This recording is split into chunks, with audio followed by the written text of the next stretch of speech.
ஜெபத்தை நம்முடைய அன்பு சகோதரர் ராஜ்குமார் அவர்கள், மதுரையை சார்ந்த ராஜ்குமார் அவர்கள் வந்து ஜெபிக்கும்படியாக அன்போடு கேட்டுக்கொள்கிறோம்.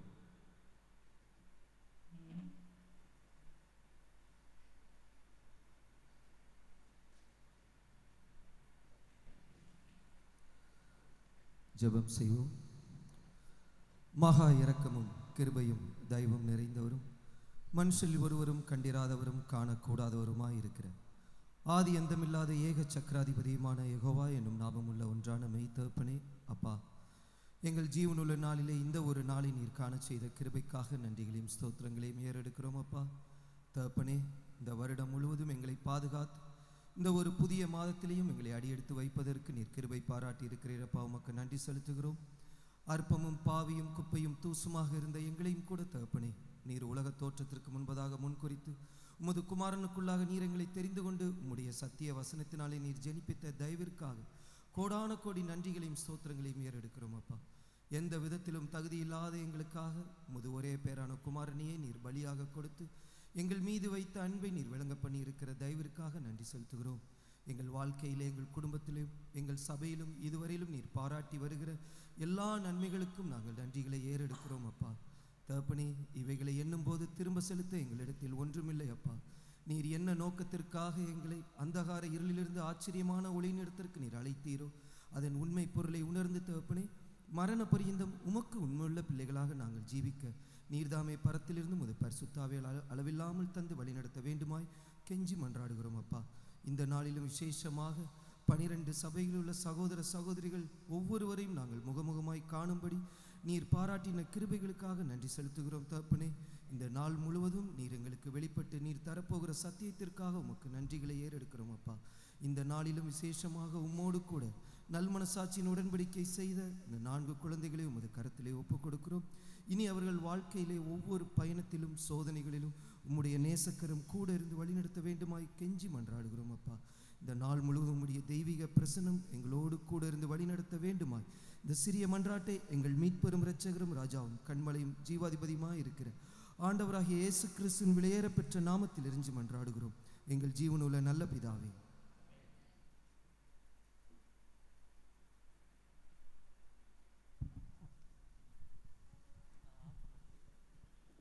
சபையார் யாவரும் அமரும்படியாக அன்போடு கேட்டுக்கொள்கிறோம்.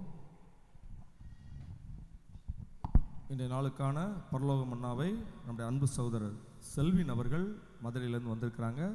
சௌரியர்களுக்கான பரலோக மன்னாவை வாசிக்க முடியாது. அதற்கு முன்பாக ஒரு நிமிடம், அதற்கு முன்பாக வரவேற்புரையை நம்முடைய அன்பு சகோதரர் மரியதாஸ் அவர்கள் வந்து சபையை வரவேற்கும்படியாக மிக அன்போடு கேட்டுக்கொள்கிறேன்.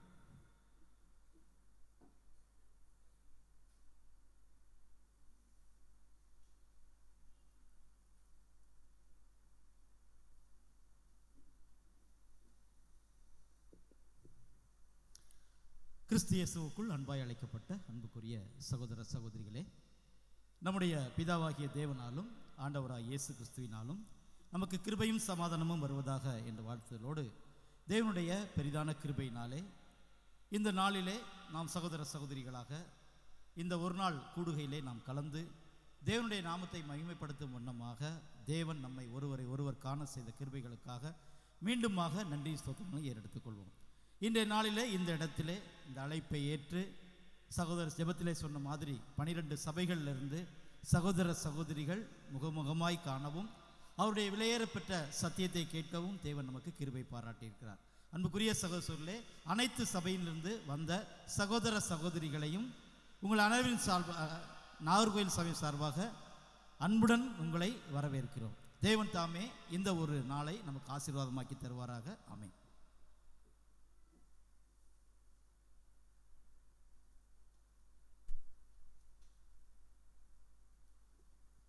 தொடர்ந்து நம்முடைய அன்பு சகோதரர் செல்வின் அவர்கள் இந்த நாளுக்கான பரலோக மன்னாவை வாசிக்கும்படியாக கேட்டுக்கொள்கிறோம்.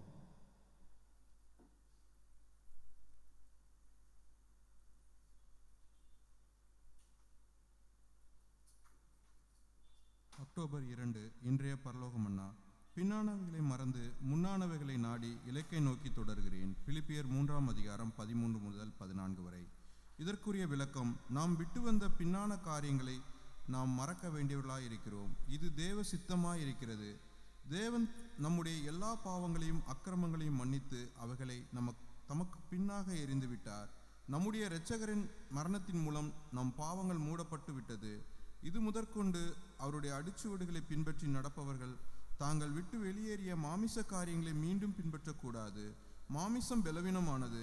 ஆகையால் நம்முடைய அனுதின வாழ்க்கையில் ஏற்படும் தவறுதலுக்காக கிறிஸ்துவின் மூலம் தேவனிடம் மன்றாடி மன்னிப்பை கேட்க கடமைப்பட்டுள்ளோம்.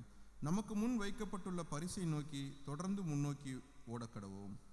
இதற்கு லோத்தின் மனைவியை நினைவில் கொள்வோமாக. ஆமென்.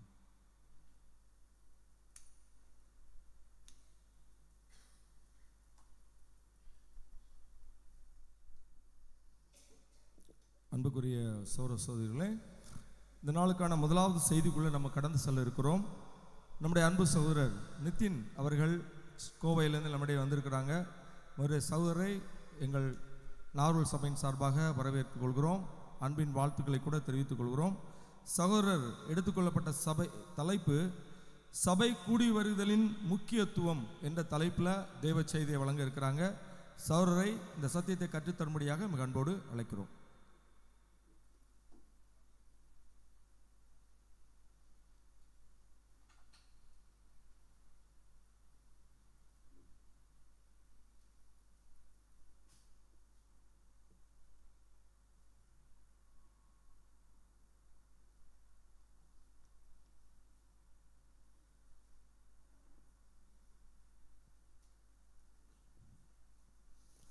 ஜீவனுள்ள தேவனுடைய குமாரரும் நம்முடைய அருமை நேசருமாக இருக்கின்ற நம்முடைய ஆண்டவராக இயேசு கிறிஸ்துவின் அன்பின் நாமத்தினாலே தேவனுடைய சமூகத்திலே இந்த ஒரு நாளிலும் கூட ஒன்றாக கூட்டி சேர்க்கப்பட்டுள்ள அன்புக்குரிய சகோதர சகோதரிகளே, உங்கள் யாவருக்கும் முதலாவது நம்முடைய பிதாவாகிய தேவனுடைய நாமத்தினாலும் அவருடைய குமாரரும் நம்முடைய அருமை கர்த்தரமாக இருக்கக்கூடிய ஆண்டவராக இயேசு கிறிஸ்து நாமத்தினாலும் அன்பின் வாழ்த்துக்களை முதலாவது தெரிவித்துக் கொள்கிறோம்.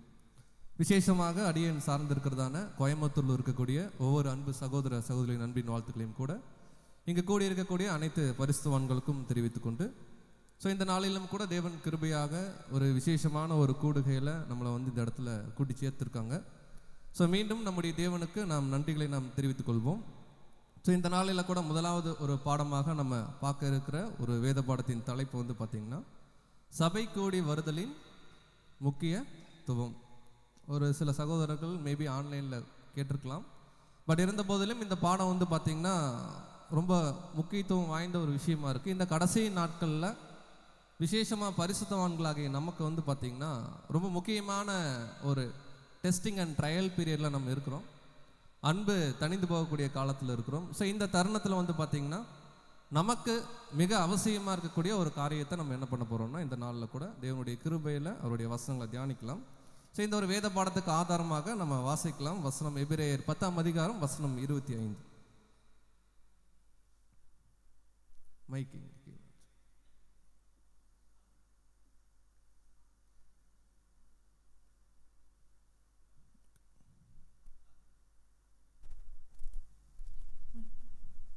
எபிரேயர் 10ஆம் அதிகாரம் 25ஆம் வசனம், சபை கூடி வருதலை சிலர் விட்டு விடுகிறது போல நாமும் விட்டு விடாமல் ஒருவருக்கொருவர் புத்தி சொல்ல கடவோம். நாளானது சமீபத்து வருகிறதை எவ்வளவாய் பார்க்கிறீர்களோ அவ்வளவாய் புத்தி சொல்ல வேண்டும். ஸோ இங்கே கிளியராக தேவன் பேசுகிறாங்க. சபை கூடி வருதலை சிலர் விட்டு விடுகிறது போல நாமும் என்ன பண்ணக்கூடாதுங்க, விட்டு விடக்கூடாது. நாளானது எவ்வளவு சமீபத்து வருகிறதை பார்க்கலும் நம்ம என்ன பண்ணோம்னா ஒருவருக்கொருவர் புத்தி சொல்லணும் அப்படின்னு நம்ம பார்க்கணும். ஸோ இதை ஜென்ரலாக நம்ம எடுத்துக்கொண்டு பார்க்கும்போது சபை கூடி வருதலை விட்டு விடக்கூடாது அப்படின்னு பார்க்கும்போது இன்றைக்கி சபை கூடுதல் அப்படிங்கிறத எப்படி எடுத்துக்கலாம் அப்படின்னு கேட்டிங்கன்னா, இப்போ நம்ம கன்வென்ஷன் கூடியிருக்கோம். கன்வென்ஷனுக்கு எல்லா சபையிலிருந்தும் கன்சர்ன் எல்டர்ஸ் என்ன பண்ணியிருப்பாங்கன்னா இன்வைட் பண்ணியிருப்பாங்க. நம்ம சபையாராக என்ன பண்ணணும், கன்வென்ஷன் போகணும் அப்படின்னு இருப்பாங்க. அதே போல் வார நாட்களில் நடக்கக்கூடிய கூடுகைக்கும் சபையில் ஒவ்வொரு சண்டேஸ்லேயும் அறிவிப்பு கொடுப்பாங்க. அனைவரும் தவறாமல் கூடுகையில் என்ன பண்ணுங்க, கலந்து கொள்ளுங்கன்னு சொல்லியிருப்பாங்க. ஸோ ஞாயிற்றுக்கிழமைகளை கூடுறோம், இடைப்பட்ட நாட்களில் கூடுறோம், சில தருணத்தில் ஜூம் வாயிலாக என்ன பண்ணுறோம்னா கூடுறோம். இந்த எல்லா கூடுகையும் எதற்காக அப்படிங்கிறத முதல்ல ஒரு கணம் நம்ம என்ன பண்ணோம்னா சிந்திச்சு பார்க்கணும். ஸோ இது யாருடைய பயன்பாட்டுக்கு அப்படின்னு பார்க்கும்போது தேவனோடு நல் மனசாட்சியின் உடன்படிக்கை செய்த ஒவ்வொரு அன்பு சகோதர சகோதரிகளுடைய விசேஷமான ஆவிக்குரிய ஜீவியத்திற்காக தான் இந்த கூடுகைகளை தேவன் என்ன பண்ணுறாருன்னா ஏற்படுத்தி கொடுக்குறார். ஸோ இந்த கடைசி நாட்களில் என்ன ஆகும் அப்படின்னு பார்த்தீங்கன்னா, ஒரு சிலர் சபை கூடி வருதலை என்ன பண்ணுவாங்கன்னா பர்பஸாக விட்டு விடுறாங்க. அவர்களை போல நம்ம என்ன பண்ணக்கூடாது, ஸோ இங்கே கூடியிருக்கிற நமக்கு சொல்கிறார், அவர்களை போல நம்ம விட்டு விடக்கூடாது, ஒருவருக்கொருவர் நீங்கள் என்ன பண்ணுங்க. இப்போ நாளானது எவ்வளவு சமீபித்து வருகிறதை நீங்கள் பார்க்கிறீர்களோ அப்படின்னு சொல்லி பார்க்கும்போது, சமீபத்தில் இஸ்ரேல் தேசத்தில் நடக்கக்கூடிய காரியங்களை நம்முடைய குரூப்பில் கூட நம்ம பார்த்துருக்கோம். ஸோ எவ்வளோ தூரம் தேவனுடைய தீர்க்க தரிசனங்கள் போயிட்டுருக்கு, நம்முடைய சுய ரட்சிப்பை நம்ம எவ்வளோ துரிதமாக அடையணும் அப்படிங்கிற ஒரு விழிப்புணர்வு உள்ள சகோதர சகோதரிகளாக நாம் காணப்படணும். அன்புக்குரிய சகோதர சகோதரிகள், இப்போ ஒருவருக்கு ஒருவர் புத்தி சொல்லணும். இங்கே தெளிவாக வந்து தேவன் சொல்லும்போது, சபை கூடி வருதலை சிலர் என்ன பண்ணுறாங்கன்னா விட்டு விடுறாங்க. அப்படின்னா ஞானஸ்தானம் எடுத்தோன்னே இது நடக்கிறதில்ல. ஞானஸ்தானம் எடுத்தோன்னே ஒரு அருமையான ஒரு ஃபெலோஷிப் கிடைக்குது. பல மாதங்கள் பல வருஷங்கள் பரிசுத்தவான்களுடைய கூடுகையில் அவர்கள் கலந்து கொண்டு ஒரு சட்டன் பீரியடில் என்ன பண்ணுறாங்கன்னா அந்த கூடுகைகளை அவர்கள் புறக்கணிக்கிறாங்க, விட்டு விடுறாங்க. ஸோ பரிசுத்தவான்களுடைய ஐக்கியமும் சரி, அதை தொடர்ந்து தேவனோடு கொண்டிருக்கக்கூடிய இந்த ஃபெலோஷிப்பும் சரி, இதை நல்லா உணர்ந்த ஒரு தேவனுடைய பிள்ளைகள் ஒருபோதும் என்ன பண்ணக்கூடாது அப்படின்னு பார்த்தீங்கன்னா, சபை கூடிய வருதலை விட்டு விட்டு உலக காரியத்துக்குள்ள என்ன பண்ணிடக்கூடாதுன்னா தங்களுடைய ஜீவியத்தை கொண்டு போகக்கூடாது. அன்புக்குரிய சகோதர சகோதரி, சரி ஏன் பிரதர் ஒருவேளை இப்படி இருந்தா என்ன பிரச்சனை அப்படின்னு கேட்டா, எபிரேயர் 10:25 சொல்லுது சபை கூடிய வருதல் ரொம்ப முக்கியம் அப்படின்னு சொல்லுது. அதே எபிரேயர் 10:26 என்ன சொல்லுதுன்னா, நமக்கு நல்லா தெரியும், ஒருவர் சத்தியத்தை அறிவை அடைந்த பின்பு மனப்பூர்வமாய் அவங்க பாவம் செய்கிறாங்கன்னா திருப்பி செலுத்த வேறொரு பலி அவர்களுக்கு இல்லை. ஏன் இல்லை அப்படின்னு நம்ம பார்க்கணும்னா, நியாய தீர்ப்பு வருங்கிற ஒரு பயத்தோடு நம்ம என்ன பண்ணணும்னு கேட்டிங்கன்னா நம்ம இருக்கணும்னு நம்ம பார்க்குறோம். அப்போ சபை கூடி வருதல் அப்படிங்கிற இந்த பாயிண்ட் நம்ம கவனிக்கும் போது, அன்புக்குரிய சகோதர சகோதரிகளே, அதாவது ஒரு துணிகரமான பாவத்திற்கு இது அடுத்த லெவலில் கொண்டு போகும். சபை கூடி வருதலை விட்டு விடுறது அப்படிங்கிறது ஒரு சத்தியம் நல்லா தெரிஞ்சு மனப்பூர்வமாக எனக்கு வேணாங்க அப்படின்னு சொல்லக்கூடிய ஒரு மைண்ட் செட். பரிசுத்தவான்களுடைய ஐக்கியத்தை நம்ம புறக்கணிக்கணும்னா, அப்படி புறக்கணிக்கக்கூடிய அன்பு சகோதர சகோதரிக்கு தேவன் கொடுக்கக்கூடிய எச்சரிப்பு என்னன்னா, கண்டிப்பாக கோபாக்கனி மட்டும்தான் அவங்களுக்கு இருக்கும் தேவனுடைய பட்சத்தில். அப்போ எபிரேயர் 10:25 சொல்லுது சபை கூடி வருதலை விடக்கூடாது. 10:26 சொல்லுது ஃபுல் நாலேஜ் ஆஃப் ட்ரூத் கிடைச்ச பிறகு மனப்பூர்வமாக நம்ம ஒரு தவறு செய்கிறோம், அந்த மனப்பூர்வமான தவறு தான் நான் சொல்கிறேன், சபை கூடி வருதலை மனப்பூர்வமாக விடுறது. ஏதோ ஒரு உலக காரியத்துக்காகவும் சபையில் நடக்கக்கூடிய ஒரு கசப்பான ஒரு அனுபவத்துக்காகவும் இனிமேல் நான் என்ன பண்ண மாட்டேன் சபைக்கு. நம்ம அடிக்கடி சகோதர சகோதரிகளை பார்க்குறோம், ஒரு சின்ன ஒரு மனஸ்தாபம் 2 பிரதருக்கு 2 சிஸ்டருக்கு ஆச்சுன்னா உடனே கோபத்தை யார் மீது நம்ம காமிப்போம்னா தேவன் மீது என்ன பண்ணுவோம். நான்லாம் இனிமேல் சபைக்கு என்ன பண்ண மாட்டேன். ஏன் அப்படி ஒரு தாட் போகுது? சரி சபைக்கு வராமல் போனால் யாருக்கு லாஸு? தேவனுக்கு லாஸா அப்படின்னு கேட்டிங்கன்னா கண்டிப்பாக நம்முடைய தேவனுக்கு லாஸ் இல்லை. நம்ம வாழ்ந்தாலும் வாழ்நிலாலும் அவர் மகா பரிசுத்தர், அவருக்கே உண்டான கணம் இருக்கும். அப்போ கூடுகைகளை துணிகரமாக புறக்கணிக்கும் போது யாருடைய ஆவிக்குரிய வாழ்க்கை பாதிக்கப்படுது அப்படின்னு பார்த்தீங்கன்னா, புறக்கணிக்கக்கூடிய ஒவ்வொரு அன்பு சகோதர சகோதரருடைய தனிப்பட்ட ஜீவியம் அங்கே என்ன ஆகுதுன்னு கேட்டிங்கன்னா பாதிக்கப்படுது. அன்புக்குரிய சகோதர சகோதரி, சரி இப்போ அடுத்து நம்ம என்ன பண்ணலான்னா, இந்த பாடம் எங்கேருந்து எடுக்கப்பட்டதுன்ற ஒரு சின்ன ஹிண்ட் நம்ம கொடுத்துட்றோம். ஸோ இந்த பாடம் வந்து பார்த்தீங்கன்னா பில்கிரிம் எக்கோஸ் அப்படின்னு சொல்லி நம்முடைய மூத்த சகோதரர் பெஞ்சமின் பாட்டன் அவர்கள் எழுதின அவருடைய அந்த சரித்திரத்தில் the benefits of the Christian fellowship அப்படிங்கிற ஒரு தலைப்பில் அவர் வந்து பார்த்தீங்கன்னா டீட்டெயில்டாக நிறைய பேராகிராஃப்ஸ் எழுதியிருக்கார். ஸோ அதில் இருக்கக்கூடிய ஒரு 8 விஷயங்கள் தான் இன்றைக்கி நம்ம பார்க்குறோம். இதே பாடம் வந்து இன்னொரு நம்முடைய சகோதரர் கூட பப்ளிஷ் பண்ணியிருக்காங்க ஆன்லைனில் வெப்சைட்டில். ஸோ முதல்ல நம்ம என்ன பார்க்கலாம்னா, சபை கூடி வருதலை விட்டுவிடக்கூடாதுன்னு நம்ம பார்க்குறோம். இப்போ நம்ம எல்லாரும் சபை கூடி வருதலுக்கு வந்துட்டோம், இன்றைக்கி கன்வென்ஷனில் எல்லாரும் கூடி இருக்கிறோம். இப்போ கேள்வி, ஏன் நம்ம கூடி வந்திருக்கிறோம், என்ன காரணம், ஏன் கன்வென்ஷன் கூடி இருக்கும் அப்படின்னு கேட்டால் நம்ம என்ன சொல்லலாம், இது கூட சபை கூடி வருதல் தானே.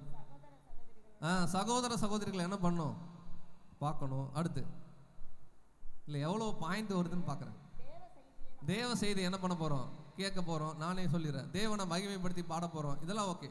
பட் ஸ்பெசிஃபிக்காக நம்முடைய ஆவிக்குரிய ஜீவியத்திற்கு ரொம்ப ஸ்பெசிஃபிக்காக நான் சபை கூடிய வருதல்னால எனக்கு எவ்வளோ பலன்கள் இருக்குது பிரதர் அப்படின்னு நம்ம சொல்கிறதா இருந்துச்சுன்னா அதுதான் இன்றைக்கி பாடத்தில் பார்க்கணும். ஸோ ஃபஸ்ட்டு கேள்வி, நமக்குள்ளேயோ அல்லது நம்மளே நான் ஏன் சபைக்கு வரணும்? சில அன்பு சகோதர சகோதரிகள் அறியாமையில் பேசக்கூடிய வார்த்தைகள் நம்ம கேட்கும்போது ரொம்ப கஷ்டமாக இருக்கும். சபைக்கு வந்தால் தான் சபையாக முடியுமா? எல்லா சத்தியம் எனக்கு தெரியும், நான் சபைக்கு வராமல் என்ன பண்ணுறேன், வீட்டில் இருந்தேன். சில டைம் கேள்விப்படுறோம், ரொம்ப கஷ்டமாக இருக்குது. பட் வாய்ப்பு இல்லை, சபை கூடி வருதல் வரணும். இப்போ யாரோ ஒருத்தர் அந்த மாதிரி அல்லது நம்மளே கேட்டுக்கிறோம், சபைக்கு கூடி வரணுமா பிரதர் அப்படின்னு கேட்டால் ஃபர்ஸ்ட் ரீசன் நம்ம கொடுக்குறோம். ஏன் சபை கூடி வரணும்? முதல் பாயிண்ட் என்னன்னா, விசுவாசிச்சு நம்ம என்ன பண்ணணும்? கீழ்ப்படியணும். என்ன விசுவாசித்து கீழ்ப்படியணும்னா, நல்லா கவனிங்க, ஞானஸ்தானம் எடுத்த அத்தனை அன்பு சகோதர சகோதரிகளும் ஒரு பாயிண்ட்ல கிளியரா இருக்கும். நம்ம ஏன் ஞானஸ்தானம் எடுத்தோம்னா, இந்த சத்தியம் உண்மையானது. இந்த சத்தியம் எப்படி உண்மையானதுன்னா, தேவனுடைய வசனத்தை மேற்கோள் காட்டி தேவன் நமக்கு என்ன பண்ணியிருக்கார்? சொல்லி கொடுத்துருக்கார். அப்போ முதல் காரணம் சபை கூடி வருதலுக்கு என்ன காரணம் அப்படின்னு கேட்டா, தேவ வசனம் சொல்லிருச்சு. எபிரேயர் 10:25 சொல்லிருச்சு, சபை கூடி வருதலை சிலர் விட்டு விடுறாங்க, நீங்க என்ன பண்ணாதீங்க. ஆதிகால சபைக்கே சொல்லியாச்சு. அப்ப தேவன் ஒரு வசனம் சொன்னா எவ்வளவு சதவீதம் நம்ம கீழ்ப்படியணும்? 100% கீழ்ப்படியணும். ஏதாவது வியாக்கியானம் கொடுக்கலாமா? எந்த வியாக்கியானமும் கொடுக்க முடியாது. சபை கூடி வருதலுக்கு தேவன் வர சொன்னா, நம்ம ஸ்லாங்ல சொல்லணும்னா அமைதியா சத்தம் போடாம என்ன பண்ணிடணும்? சபை கூடிக்கு வந்துடணும். சில டைம் யோசிக்கலாம், எனக்கு சபை கூடிக்கு வர்றதுனால ஒரு அட்வான்டேஜ் இல்லை நீங்க யாராவது சொல்ல முடியுமா? ஒருத்தராலையும் சொல்ல முடியாது. ஏன்னா சபை கூடி வருதல்னாலே கண்டிப்பா தேவனை துதிச்சு பாடும்போது அந்த வரிகள் நமக்கு உணர்த்தும் நம்முடைய ரட்சிப்புடைய காரியத்தை. அன்னைக்கு கொடுக்கக்கூடிய வேத வசனத்தின் மூலமா கொடுக்கக்கூடிய சத்தியங்கள் நமக்கு உணர்த்தும். ஒருவேளை நம்ம தனிப்பட்ட வியாகுலத்தில் வரும்போது உடன் சகோதர சகோதரிகள் நம்ம கிட்ட சில ஆலோசனை கொடுக்கும்போது அது நமக்கு ஒரு புத்துணர்வை கொடுக்கும். இவ்வளவு அநேக ஆசீர்வாதங்கள் சபை கூடுகையில் இருக்கும்போது எனக்கு ஒரு அட்வான்டேஜ் இல்லைன்னு ஒருத்தர் சொல்றாருன்னு வச்சுக்கோங்களேன், அவர் கூட வந்துதான் ஆகணும் சபை கூடுகைக்கு. ஏன்? ஒரு அட்வான்டேஜ் இல்லைன்னா கூட இருக்கணும், பட் உதாரணத்துக்கு சொல்றேன், இல்லைன்னா கூட தேவன் சொல்லிட்டாரு, கண்ணை மூடிட்டு என்ன பண்ணணும்? கேட்கணும். பெஸ்ட் எக்ஸாம்பிள் இவர் எடுத்துக்கலாம். முற்பிதாவாகிய ஆபிரகாம், நான் காண்பிக்கும் தேசத்துக்கு போன்னு சொன்னார். ஏதாவது பதில் பேசினாரா? போனா எனக்கு என்ன தருவீங்க? அங்க எனக்கு ஃப்ரெண்ட்ஸ் இருப்பாங்களா? எனக்கு தங்க வீடு இருக்குமா? ஏதாவது கேட்டாரா? தேவன் சொன்னார். சொன்னதுக்கு 100% இமிடியேட்டா என்ன பண்ணார்னா கீழ்ப்படிஞ்சார். எவ்வளவு தூரம் பார்த்தாரா? கானான் 400 கிலோமீட்டர் பக்கம் இருக்கு ஊர் என்னும் கல்தேயப்பட்டினத்திலிருந்து. எவ்வளவு தூரம் அப்படின்னு பார்த்தாரா? இன்னைக்கு அதே தான் அன்புக்குரிய சகோதர சகோதரிகளே, நம்ம சபை கூடுகைக்கு வரணும் அப்படின்னா முதல் ரீசன் நம்ம எல்டர்ஸுக்கு கூப்பிட்டு சொல்லுவோம், பிரதர் எங்க வீடு எப்படி இருக்கு? கொஞ்சம் தூரமா இருக்கு. நம்ம வீடு தூரமா வச்சது யார் தப்பு? ஓன் ஹவுஸ்னா பண்ண முடியாது, பட் வந்துதான் ஆகணும் இல்லைங்களா? வீடு தூரமா இருக்கு பிரதர், எனக்கு உடல்நிலை சரி இருக்காது, நிறைய ரீசன் சொல்லுவோம். அன்புக்குரிய சகோதர சகோதரிகளே, இந்த ரீசன் எல்லாம் உண்மையான ரீசனான்றத கொஞ்சம் சொல்லும் போது நம்ம என்ன பண்ணோம்? சில தருணங்கள்ல சபையின் ஊழியர்கள்கிட்ட யார்கிட்ட என்ன ரீசன் சொன்னா அவர் ஓகே சொல்லுவார் நமக்கு நல்லா தெரியும். அந்த மாதிரி ஒரு ரீசன் என்ன பண்ணுவோம்?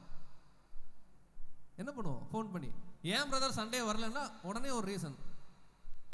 தேவன் சொல்றார், இப்படி பல தடைகள் நம்முடைய சரீரத்துல, நம்முடைய சூழ்நிலைகள்ல, நம்முடைய சுற்றுப்புறத்துல வரும்.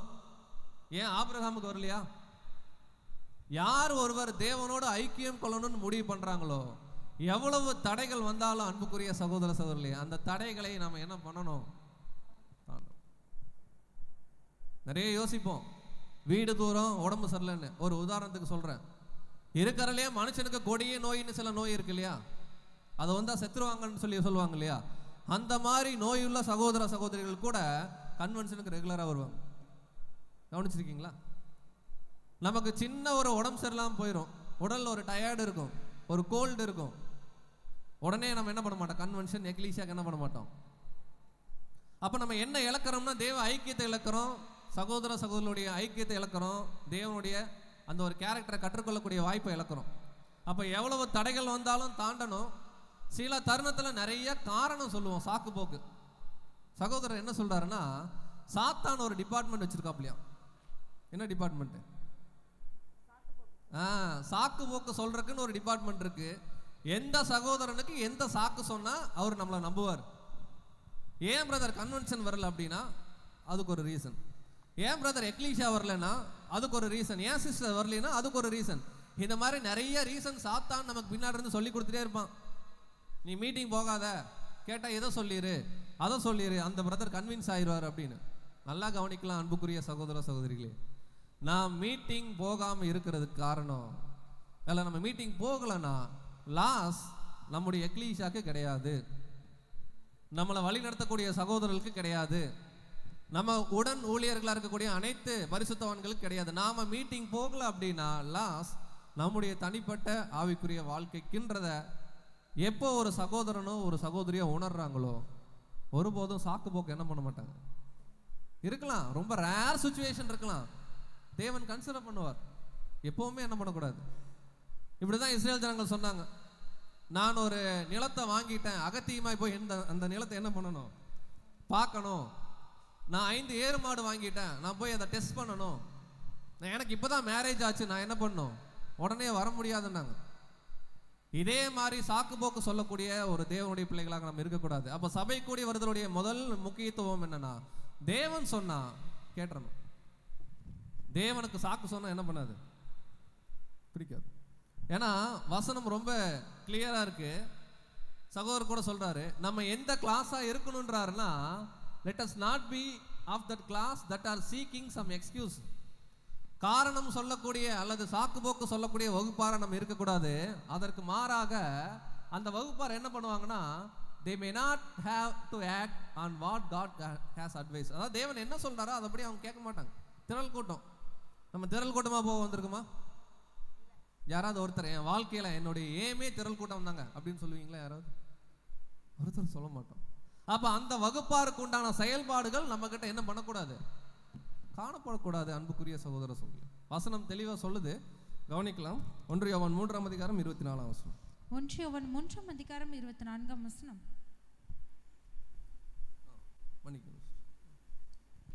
அவருடைய கட்டளைகளை கை கொள்ளுகிறவன் அவரில் நிலைத்திருக்கிறான், அவரும் அவனில் நிலைத்திருக்கிறார்.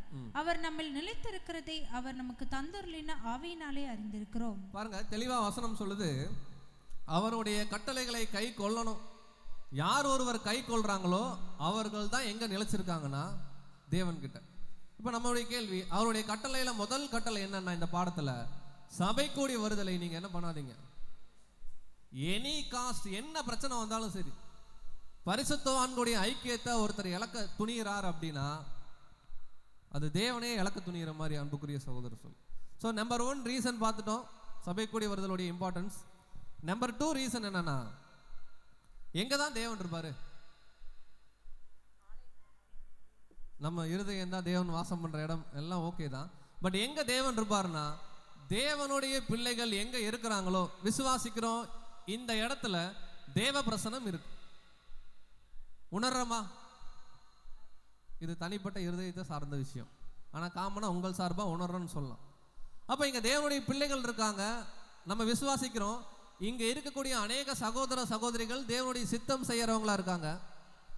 அவர்கள் சார்பா தேவனும் கர்த்தராகிய இயேசு கிறிஸ்துவும் இங்க என்ன பண்றாங்கன்னா வாசம் செய்யறாங்க.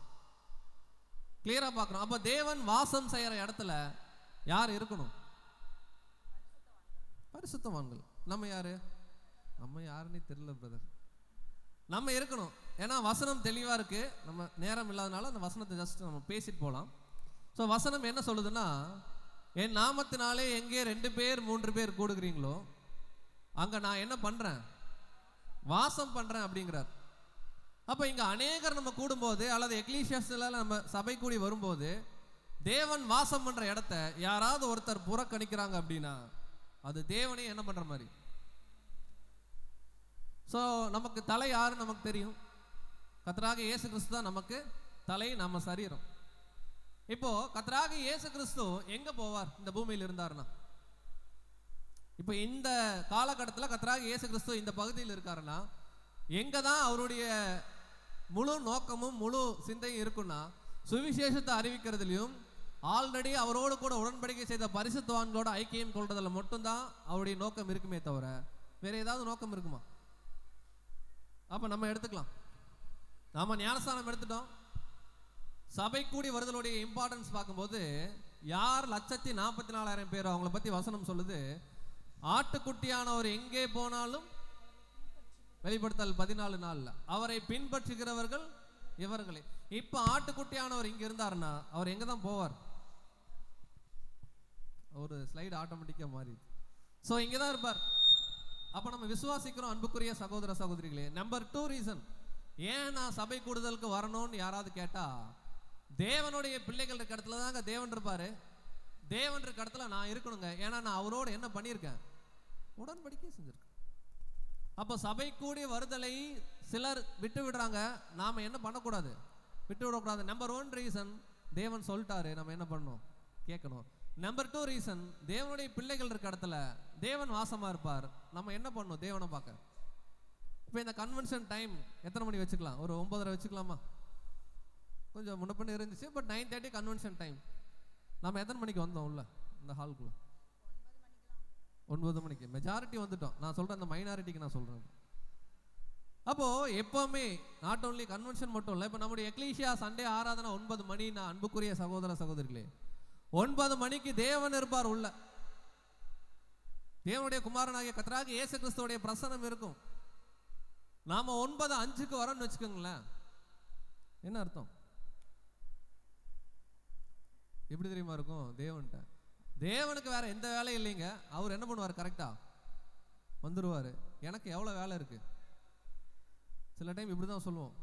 சபை கூடி வருதல்ல அநேக அன்பு சகோதர சகோதரிகள் கூடி வரும்போது சில சகோதரனையோ சகோதரியோ பார்த்துட்டு அவங்களுக்கு ஒரு கமிட்மெண்ட் இல்லை. அவங்க என்ன பண்றாங்க? கரெக்டா உங்களுக்கு தெரியுமா? அவங்களுக்கு ஒரு கமிட்மெண்ட் இல்லைன்னு. அவங்களுடைய வாழ்க்கையை நீங்க ஸ்டடி பண்ணி பார்த்துருக்கீங்களா? எவ்வளவு தடைகளை தாண்டி அந்த டைமுக்கு அந்த சிஸ்டர் அந்த பிரதர் வந்து அந்த ஹாலில் உட்கார்றாங்கன்னு. அப்போ நம்ம ஜஸ்ட் லைக் தட் சொல்லக்கூடாது. தேவன் 9 மணிக்கு மீட்டிங் சொல்றாருன்னா 8:55க்கு நம்ம உள்ள இருக்கணும். அப்போ சபை கூடி வருதலும் முக்கியம். அந்த சபை கூடி வருதல் டைமுக்கு வருது அதை விட ரொம்ப முக்கியம். ஏன்னா அதில் தான் எந்த அளவுக்கு நமக்கு தேவன் கீழ்படுகிறோம்னு என்ன பண்ணுறோம் காமிக்கிறோம். நம்பர் 2 ரீசன் பார்த்துட்டோம். தேவன் பிள்ளைகள் இருக்கிற இடத்துல தேவன் இருக்கா. நம்பர் 3 என்னன்னா, பிரதர் ஸ்லைட் சேஞ்ச் ஆகும். பிபிடி இல்லை நீங்கள் ஒர்க் பண்ணீங்களா அதில்? ஸோ நம்பர் 3 ரீசன் என்னன்னா, நாம் ஆவிக்குரிய காரியங்களை நாம் பகிர்ந்து கொள்ள தேவன் கொடுத்த ஒரே இடம் எது தெரியுங்களா? இப்போ நீங்கள் எடுத்துங்க, ஏதோ ஒரு டாபிக் சொல்லுங்களேன், ஸ்பிரிச்சுவலா சப்ஜெக்ட். ஆவியில் ஜெனிப்பிக்கப்படுதல் படிச்சிருக்கோமா? இப்போ இந்த ஆவியில் ஜெனிப்பிக்கப்படுதலுக்கு உண்டான அடையாளங்களை குறித்து நம்ம யார்கிட்டயாவது டிஸ்கஸ் பண்ணணும். எங்கே போய் டிஸ்கஸ் பண்ணுவீங்க? நம்முடைய எக்லீஷியாவில் இருக்கக்கூடிய அன்பு சகோதர சகோதரிகள் அல்லது கன்வென்ஷனில் நம்ம பார்க்கக்கூடிய பிரதர்ஸ் சிஸ்டர்ஸ் மட்டும்தான் ஆவிக்குரிய காரியத்தை இனிமையா நம்ம பர்சனலாக படித்தது, நமக்கு இருக்கிற டவுட்டு, நம்ம ஃபியூச்சரில் என்னவா மாற போகிறோம், இப்போ இஸ்ரேலில் என்ன நடக்குது, இதை எதையுமே உலகத்தில் நம்ம பேச முடியாது. அன்பு சகோதர சகோதரிகளே, பேச முடியுமா? அப்போ சபை கூடி வருதலை புறக்கணிச்சுட்டு உலகத்துக்குள்ள நம்ம போறோம் அப்படின்னா நம்முடைய ஆவிக்குரிய வாழ்க்கைக்கு அது சாதகமா பாதகமா அப்படின்னு கேட்டிங்கன்னா பெரும் பாதகம். நம்மளால சர்வைவே ஆக முடியாது. நீங்க வேணாம் ஒரு மாசம் சும்மா இமேஜின் பண்ணிக்கங்க, செஞ்சு பார்த்துறாரு. ஒரு மாசம் நம்முடைய ஐக்கியங்கள், நம்முடைய சபை கூடுகை இல்லாத ஒரு இடம், நம்ம மொபைலில் இன்டர்நெட்டும் வராத ஒரு இடத்துல போய், கொடைக்கானலில் ரூரல் ஏரியாவில் உள்ள போய் உட்காந்துட்டு ஒரு 2 வாரம் நீங்க சர்வைவ் ஆக முடியுமான்னு பாருங்க. ஆவிக்குரிய காரியத்துல ரொம்ப கஷ்டம். அப்போ நாம சபையெல்லாம் பக்கத்துல இருக்க, எக்லீஷியா பக்கத்துல இருக்க, கன்வென்ஷன் உடனே நடக்குதுன்னு சில டைம் அந்த அருமை நமக்கு என்ன ஆகாது. இந்த அக்டோபர் 2 இல்லைன்னா அடுத்த அக்டோபர் 2க்கு என்ன பண்ணலாம், இப்படி மைண்ட் சொல்லும். பட் தேவனுடைய பிள்ளைகள் ஐக்கியம் இல்லாத இடத்துல நம்ம போய் இருக்கிற ஒரு சூழ்நிலை, ஒரு அனுபவம் நமக்கு கிடைச்சது அப்படின்னா அன்னைக்கு ரொம்ப ஃபீல் பண்ணுவோம். ஏன்டா அன்னைக்கெல்லாம் சபை கூடுகைக்கு.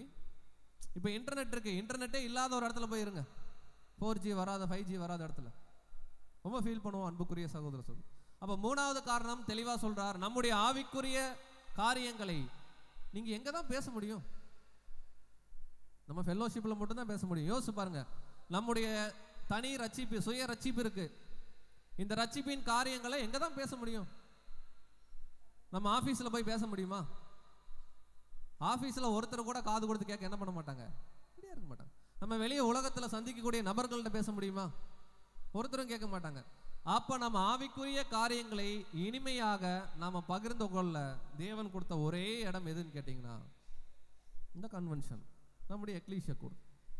இதை எப்படி நம்ம பார்க்கலாம்னா, நம்ம டேபர்நாக்கிள்குள்ளே இப்போ எங்கே இருக்கோம் அப்படின்னு கேட்டிங்கன்னா பரிசுத்த ஸ்தலத்துக்குள்ளே இருக்கிறோம் அன்புக்குரிய சகோதர சகோதரிகள். இங்க இருந்த மகா பரிசுத்த ஸ்தலத்துக்குள்ள நம்ம போகணும். நம்முடைய ஆவிக்குரிய அந்த காரியம் நிறைவேறணும், சபையா மாறணும். இப்போ 66 புஸ்தகத்தில் இருக்கக்கூடிய சத்தியங்களை படிக்கிறோம். இதெல்லாம் அடிப்படை பாடத்தில் படிச்சிருக்கோம். நம்ம அதற்கேற்ற ஒளி வீசுகிறோம்.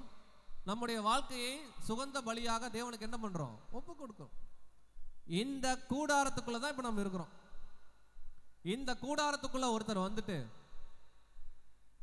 தனிப்பட்ட கதையை பேசலாமா? நம்ம சபை கூடுறோம், சண்டேஸில் கூடுறோம், வீக் டேஸில் கூடுறோம், கன்வென்ஷன் வரோம். இந்த இடம் தான் நம்முடைய வாழ்க்கையே, இந்த இடம் தான். ஸோ இங்கே நம்முடைய முழு வேலை என்னன்னா, எப்படி சாப்பிட்றது தேவ வசனத்தை, எப்படி நான் ஒளி வீசுறது, எப்படி நான் சீக்கிரமாக சபையாக போகிறது, இதை பற்றி மட்டும்தான் நம்முடைய டிஸ்கஷன் இருக்கணுமே தவிர, இதே டேபர்நாக்கில் ஒரு ஆசாரியன் கீழே பார்த்தாருன்னா என்ன இருக்கும் தெரியுங்களா? கீழே என்ன இருக்கும்? கார்பெட் விரிச்சிருக்குமா டேபர்நாக்கில்? கீழே லேண்ட் இருக்கும், தரை இருக்கும். அப்போ கீழே பூமிக்குரிய காரியத்தை பார்க்கக்கூடாது. ஆசாரியன் ஆவிக்குரிய விஷயங்களை எடுத்துக்கொண்டு மேலே பார்க்கணும். மேலே பார்த்தீங்கன்னா டேபர்நாக்கில் என்ன இருக்குன்னா, சித்திர வேலையாக கேருபீன்கள் வரையப்பட்டிருக்கும். தேவனுடைய பிரதான பண்புகள், அவருடைய குணாதிசயங்கள், நம்முடைய ஆவிக்குரிய காரியம் என்ன, நம்ம எப்படி சத்தியத்தில் ஒளி வீசணும், இதுவே நம்முடைய நோக்கமாக இருக்கணும். சபை கூடி வரும்போது இந்த சாரி எங்க எடுத்தீங்க? நல்லா இருக்கு. இந்த சட்டை எங்க எடுத்தீங்க? நல்லா இருக்கு. இந்த செருப்பு எங்க எடுத்தீங்க? நல்லா இருக்கு. இதுக்காக வந்திருக்கிறோம். நம்ம யாரும் பண்ணல, யாரும் பண்ணக்கூடாதுங்கிறதுக்காக. அப்போ நம்ம எக்லீஷியா கூடும்போதும் கன்வென்ஷன்ஸ் வரும்போதும் நம்முடைய ஒவ்வொரு ஆவிக்குரிய காரியமும், அன்புக்குரிய சகோதர சகோதரிகளே, மாம்ச பிரகாரமான டாக் இப்போ சொன்னா இந்த பில்டிங்குள்ளே இருக்கக்கூடாது. இந்த பில்டிங் இப்போ நமக்கு சபை. நாம் இங்கே கூடி இப்போ பிரேக் விடுவாங்க, நம்ம டிஸ்கஸ் பண்ணுவோம். பிரதர்ஸ் கிட்ட சிஸ்டர்ஸ்கிட்ட என்ன டிஸ்கஸ் பண்ணுவோம்? டிஸ்கஸ் பண்ணுங்க. இஸ்ரேலில் நேற்று என்ன நடந்துச்சு? சில பிரதர்ஸ் அதை பற்றி நல்லா படிச்சிருப்பாங்க, அவங்ககிட்ட கேளுங்க. சில பிரதர்ஸ் சில டாப்பிக்கில் ரொம்ப ஃபெமிலியராக இருப்பாங்க, அவங்ககிட்ட அதை கேளுங்க. ஒருவேளை பர்சனலாக பிரச்சனையா சபையின் ஊழியர்கள்ட்ட நீங்கள் போய் கவுன்சிலிங் என்ன பண்ணுங்க, கேளுங்க. இதுதான் நம்முடைய வேலையாக இருக்கணுமே தவிர, ஆவிக்குரிய காரியங்களை தவிர மாம்ச பிரகாரமான மற்ற காரியங்களை பேசுகிற இடம் இல்லை. ஏன்னா ஒரு ஆசாரியன் உள்ள ஊழியம் செய்யும் போது ஒருபோதும் தரையை நோக்கி பார்க்க மாட்டார். அவர் நோக்கம் முழுக்க முழுக்க உள்ள இருக்கும், மேலே பார்ப்பார். அப்போ சபை கூடி வருதலுடைய இம்பார்ட்டன்ட் மூணாவது ரீசன் என்னன்னா, நம்ம ஆவிக்குரிய காரியங்களை இனிமையாக சந்தோஷமா. ஏன் கன்வென்ஷன்னா ஒரு சந்தோஷம் வருது, மற்ற நாள் சந்தோஷம் வர மாட்டேங்குது? ஏன் கன்வென்ஷன்னா நிறைய பிரதர்ஸை பார்ப்போம். கன்வென்ஷனாவே சந்தோஷம் இல்லை போல இருக்கு. கன்வென்ஷன்னா நிறைய பிரதர்ஸை பார்ப்போம். நைட்டெல்லாம் உட்காந்து என்ன பண்ணலாம், ஒரு மணி நேரம் 2 மணி நேரம் பேசலாம், சிஸ்டர்ஸை பேசலாம். நிறைய பேரை நேரில் பார்க்க முடியாது. இந்த ஒரு ஆசை இருக்கு இல்லையா, நாம் இதை இனிமையாக பகிர்ந்து கொள்ள ஒரே இடம் சபை கூடி வருதல் மட்டும்தான். இந்த சகோதரர் எப்படி எழுதுறாருன்னா, சிஸ்டர் வாசிக்க முடியும் இந்த point. Even though we have been brought to the place where we are new creatures in Christ Jesus, yet we have to keep our eyes up, as it were lift up our heads. பாருங்க என்ன சொல்றாருன்னா, புது சிருஷ்டிகளாக நாம் எல்லாரும் கூடியிருக்கிறோம். Even though ஒரு இடத்துல கூடியிருந்தா கூட, yet we have to keep our eyes up. நம்முடைய கண்கள் மேலானவைகளை என்ன பண்ணும்? கன்வென்ஷன் தீம் என்ன? கன்வென்ஷன் தீம் என்ன? தீம் எங்கேயுமே போடலையா? நீங்கள் மேலான விஷயத்தை என்ன பண்ணணும்? நாடணும். ஏன்னா கிறிஸ்து அதை தான் நாடினாரு, நாம என்ன பண்ணோம்? அதை தான் நாடணும். அதை விட்டுட்டு டேபர்நாக்கில் கீழே தரையை என்ன பண்ணக்கூடாது. அப்போ கன்வென்ஷன் வந்துட்டோம். இந்த கன்வென்ஷன் முடிகிற வரைக்கும் நம்ம எதை நாடணும்? கன்வென்ஷன் முடிகிற வரைக்கும் இல்லை, லைஃபே அப்படிதான். எதை நாடணும்? அப்போ நம்ம ஒரு பிரதர்கிட்ட பேசுகிறோம், எதை குறித்து பேசணும்? அப்போ மேலான விஷயங்களை நாடணும். அதற்காக தான் இங்கே நம்ம என்ன பண்ணியிருக்கோம்னு கேட்டிங்கன்னா, அன்பு சகோதர சகோதரிகளே, கூடியிருக்கும். ஸோ 3 ரீசன் பார்த்துட்டோம். தேவன் சொன்னால் கீழ்படியணும் ஃபர்ஸ்ட். 2வது, தேவனுடைய பிள்ளைகள் இருக்கிற இடத்துல தேவன் இருப்பார், நம்ம வரணும். 3வது, நம்முடைய ஆவிக்குரிய காரியங்களை இனிமையாக பேச தேவன் கொடுத்த ஒரே இடம் எக்லீசியா கூடுகை மட்டும்தான், கன்வென்ஷன். 4வது, நம்ம ஞானஸ்தானம்னு ஒன்று எடுத்த ஞாபகம் இருக்குங்களா? நிறைய பேர் அக்டோபர் 2 என்ன பண்ணியிருப்போம், எடுத்திருக்கலாம். ஏன்னா இந்த இடங்கள்ல அடிக்கடி பிரதர்ஸ் வந்து அக்டோபர் 2 நிறைய கன்வென்ஷன் பண்ணுவோம். அநேகர் மற்ற நாடுகள் மற்ற இடங்களில் ஜெனரல் கன்வென்ஷன், யூத் கன்வென்ஷன் எடுத்திருப்போம். இப்போ கேள்வி, ஞானஸ்தானம் எடுக்கும்போது தேவன்ட்ட ஒன்று கமிட் பண்ணமே. இன்னைக்கு கூட 4 பேர் என்ன பண்ணியிருக்காங்க, கமிட் பண்ணி. என்ன கமிட் பண்ணோம் தேவன்ட்ட? பிரதர் அது வீட்டில் டைரி இருக்கு, நான் என்ன பண்ணணும் போய் எடுத்து. அப்படியா? அதாவது கேள்வி கேட்டிருப்பாங்க பிரதர்ஸ். என்ன கேள்வி கேட்டிருப்பாங்கன்னா, நீர் ஆதாமுடைய துர்குணத்தில் பிறந்து அந்த பாவ வழியில இருந்தேங்கிறத உணர்கிறீர்களா அப்படின்னு கேட்கும்போது என்ன சொல்லியிருப்போம்? உணர்கிறேன். பிரதர் சொல்லுவார். சொன்னோடனே கடைசி வார்த்தை என்ன பண்ணுங்க அப்படியே. அதுக்கப்புறம் முழுசா ஒன்று பேசுவார். இனிமேல் என்னுடைய வாழ்க்கையை தேவனுடைய திட்டத்துக்கும் அவருடைய சத்தியத்துக்கும் நான் என்ன பண்றேன், சகோதரருக்கும் அர்ப்பணிக்கிறேன்னு சொல்லணும். 4th பாயிண்ட், நம்ம சபை கூடி வர்றதுடைய முக்கியமான ஒரு ப்ரியாரிட்டி என்னன்னா, நம்முடைய காலிங் அண்ட் எலெக்ஷனை நம்ம மேக் ஷுவர் பண்ணணும். நம்முடைய அழைப்பையும் தெரிந்து கொள்ளுதலையும் ரொம்ப நாளா பெண்டிங் இருக்கு அன்புக்குரிய சகோதர சகோதரிகளே. அந்த பெண்டிங் இருக்கக்கூடிய இந்த அழைப்பையும் தெரிந்து கொள்ளுதலையும் எவ்வளவு துரிதமாக நம்ம என்ன பண்ணணும், முடிக்கணும். இமேஜின் பண்ணுங்க, நம்ம பேப்டிஸ்ட் எடுத்து எத்தனை வருஷம் ஆச்சு? 10, 15, 20 ஜாஸ்தியாக, அதுக்கு மேலே கூட போகலாம். அப்போ இவ்வளவு ஆண்டு காலம் நமக்கு தேவன் கிரேஸ் கொடுத்தார். என்ன கிரேஸ் கொடுத்தாருன்னா, சரீரத்தில் பெருசாக பிரச்சனை ஒன்றும் இல்லை.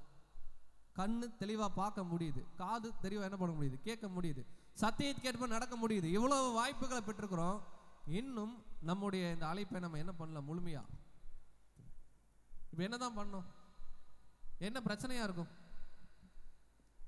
இன்னைக்கு மண்ணால ஒன்று படிச்சோம்ல, என்ன படிச்சோங்க? மண்ணால படிச்சது சகோதரி சொல்லிட்டாங்க. அதாவது அப்போஸ்தலனாகிய பவுல் தெளிவா சொல்றார், பின்னானவைகளை மறந்து முன்னானவைகளை நாடி தேவன் அழைத்த அந்த ஒரு பரம பொருளின் பந்தய பொருளுக்காக என்ன பண்றேன், லக்கை நோக்கி தொடர்றேன்னார். ஒருவேளை நாம் அந்த நோக்கத்தை சரிவர புரிஞ்சுக்கிட்டோம் அப்படின்னா துரிதமா நமக்கு உண்டான ஓட்டத்தை என்ன பண்ணுவோம், ஓடிட்டு தான் இருக்கோம், இல்லைன்னு சொல்ல. பட் நல்லா கவனிக்கணும், பின்னானவைகளை மறக்கணும். அன்புக்குரிய சகோதர சகோதரர்களே, பல பிரச்சனை எக்லீசியாஸ்ல நம்முடைய தனிப்பட்ட வாழ்க்கையில வர்றதுக்கு மேஜர் ரீசன் என்ன தெரியுங்களா?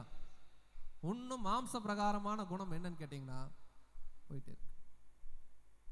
நீங்க கிளியரா பவுல் நமக்கு அட்வைஸ் பண்றார், நம்மில் தேறினவர்கள் யாவரும் இதே சிந்தனையில் இருக்கணும். எந்த சிந்தனையில் இருக்கணும்? நான் என் டார்கெட் ஃபிக்ஸ் பண்ண பேப்டிசம்ல நான் என்ன பண்ணணும்? ஒருவேளை வேறே சிந்தனையில் இந்த ஹால்குள்ள நம்ம யாராவது இருக்குமா? நான் அதுக்கெல்லாம் ஒன்றும் பிரயாசப்படல. அதையும் தேவன் என்ன பண்ணுவார், தெரியப்படுத்துவார். எப்படி தெரியப்படுத்துவார்? அடுத்து சகோதரர்கள் பாடம் எடுப்பாங்க, இப்போ பாடம் பார்த்துட்டு இருக்கோம், கண்டிப்பாக தெரியப்படுத்துவார். ஸோ இப்போ என்ன பாயிண்ட் அடுத்து பார்க்குறோன்னா, அப்படி எக்லீசியாவில் கூடும்போது நம்முடைய அழைப்பையும் தெரிந்து கொள்வதிலையும் உறுதிப்படுத்தும் போது இப்படி ஒரு கேரக்டர் வரும். ஃபர்ஸ்ட் பிரச்சனையே இதுதான். ஒரு புது சிருஷ்டிக்கு என்னது, ஏதா செஞ்சாலும் நான் தான் செஞ்சேன்னு எல்லாரும் என்ன பண்ணணும், சொல்லணும். யார் என்ன பண்ணாலும் என்ன பண்ணணும், எல்லாரும் புகழ்ந்து பேசணும். இது புது சிருஷ்டிக்கு சாகர வரைக்கும் இருக்கிற டெஸ்ட். போஸ்ட்ஃபுல்னஸ்ன்னு சொல்லுவாங்க, தன்னை உயர்த்தி என்ன பண்றது. சபை கூடி வருதல்ல நம்முடைய அழைப்பையும் தெரிந்து கொள்வதிலையும் உறுதிப்படுத்தக்கூடிய நோக்கத்தில் எக்லீசியா கூடும்போது அன்புக்குரிய சகோதர சகோதரிகளே, நாம் பேசக்கூடிய பேச்சை, இப்போ நாம பேசணும்னா நம்ம பேச்சை நம்ம கவனிக்கணும். இன்னொரு சிஸ்டர் பேசுறாங்கன்னா அவங்க பேச்சை அவங்க கவனிக்கணும். நல்லா கவனிங்க, அந்த பேச்சில் மேட்டிமை இருக்கான்னு கூட இருக்கிற எல்லாருக்கும் தெரிஞ்சிடும். நமக்கு மட்டும் என்ன ஆகாது. ஒருவேளை பிரதர் ஏ இருக்காரு, பிரதர் ஏக்கு மேட்டிமை வந்துருச்சுன்னு வச்சுக்கோங்களேன். பிரதர் ஏவை தவிர ஏபிசிடி மீதி இருக்கிற எல்லா லெட்டர்ஸ் எல்லா பிரதர் சிஸ்டர்ஸுக்கும் தெரியும். ஆனால் யாரும் சொல்ல மாட்டாங்க அவ்வளோ சீக்கிரம். கொம்பு என்ன ஆயிரும். அப்போ நாம் பேசக்கூடிய பேச்சு நீங்க நல்லா கவனிங்க. பிரதர்ஸ் அண்ட் சிஸ்டர் கிட்ட நம்ம உரையாடக்கூடிய உரையாடல்கள்ல எங்கேயாவது நம்மளை உயர்த்தி பேசணும் அப்படிங்கிற ஒரு தாட் நம்ம மைண்டுக்கு வந்தாலே முதல் எதிரி புது சிருஷ்டிக்கு இதுதான். சில டைம் இதை கம்மி பண்ணிடுவோம், நம்மளை ரொம்ப என்ன பண்ணுவோம், தாழ்த்திடுவோம். ஆனா வாய் சும்மா இருக்காது. நம்மளை தாழ்த்திட்டு இன்னொருத்தரை உயர்த்த மாட்டோம், இன்னொருத்தர் என்ன பண்ணுவோம். நிறைய பாடங்கள் நம்முடைய சகோதரர்கள் சத்தியத்தில் வழிநடத்தக்கூடிய சகோதரர்கள் இதை குறித்து இதை நம்ம ஸ்லாங்கில் சொல்லணும்னா இந்த கேரக்டரை பிரித்து மேய்ஞ்சிருக்காங்க. கரெக்டுங்களா? ஆனால் அவ்வளோ தூரம் பேசியும் இதை நம்மளால சில டைம் என்ன பண்ண முடியல, ஓவர் கம். சரி, இதை எப்படி பிரதர் ஓவர் கம் பண்ணுறது அப்படின்னு கேட்டால் ஒரு ஆலோசனை எடுத்துக்கங்க. ஃபோனில் ரொம்ப நேரம் பேசாதீங்க. ஃபோனில் ஒரு பிரதர் நம்ம கூப்பிடுறாரு, பிரதர் கூப்பிடுறதுடைய பர்பஸ் தெரியும்ல, ஏதோ ஒரு நோக்கம் இல்லாமல் ஃபோன் வராதுல்ல.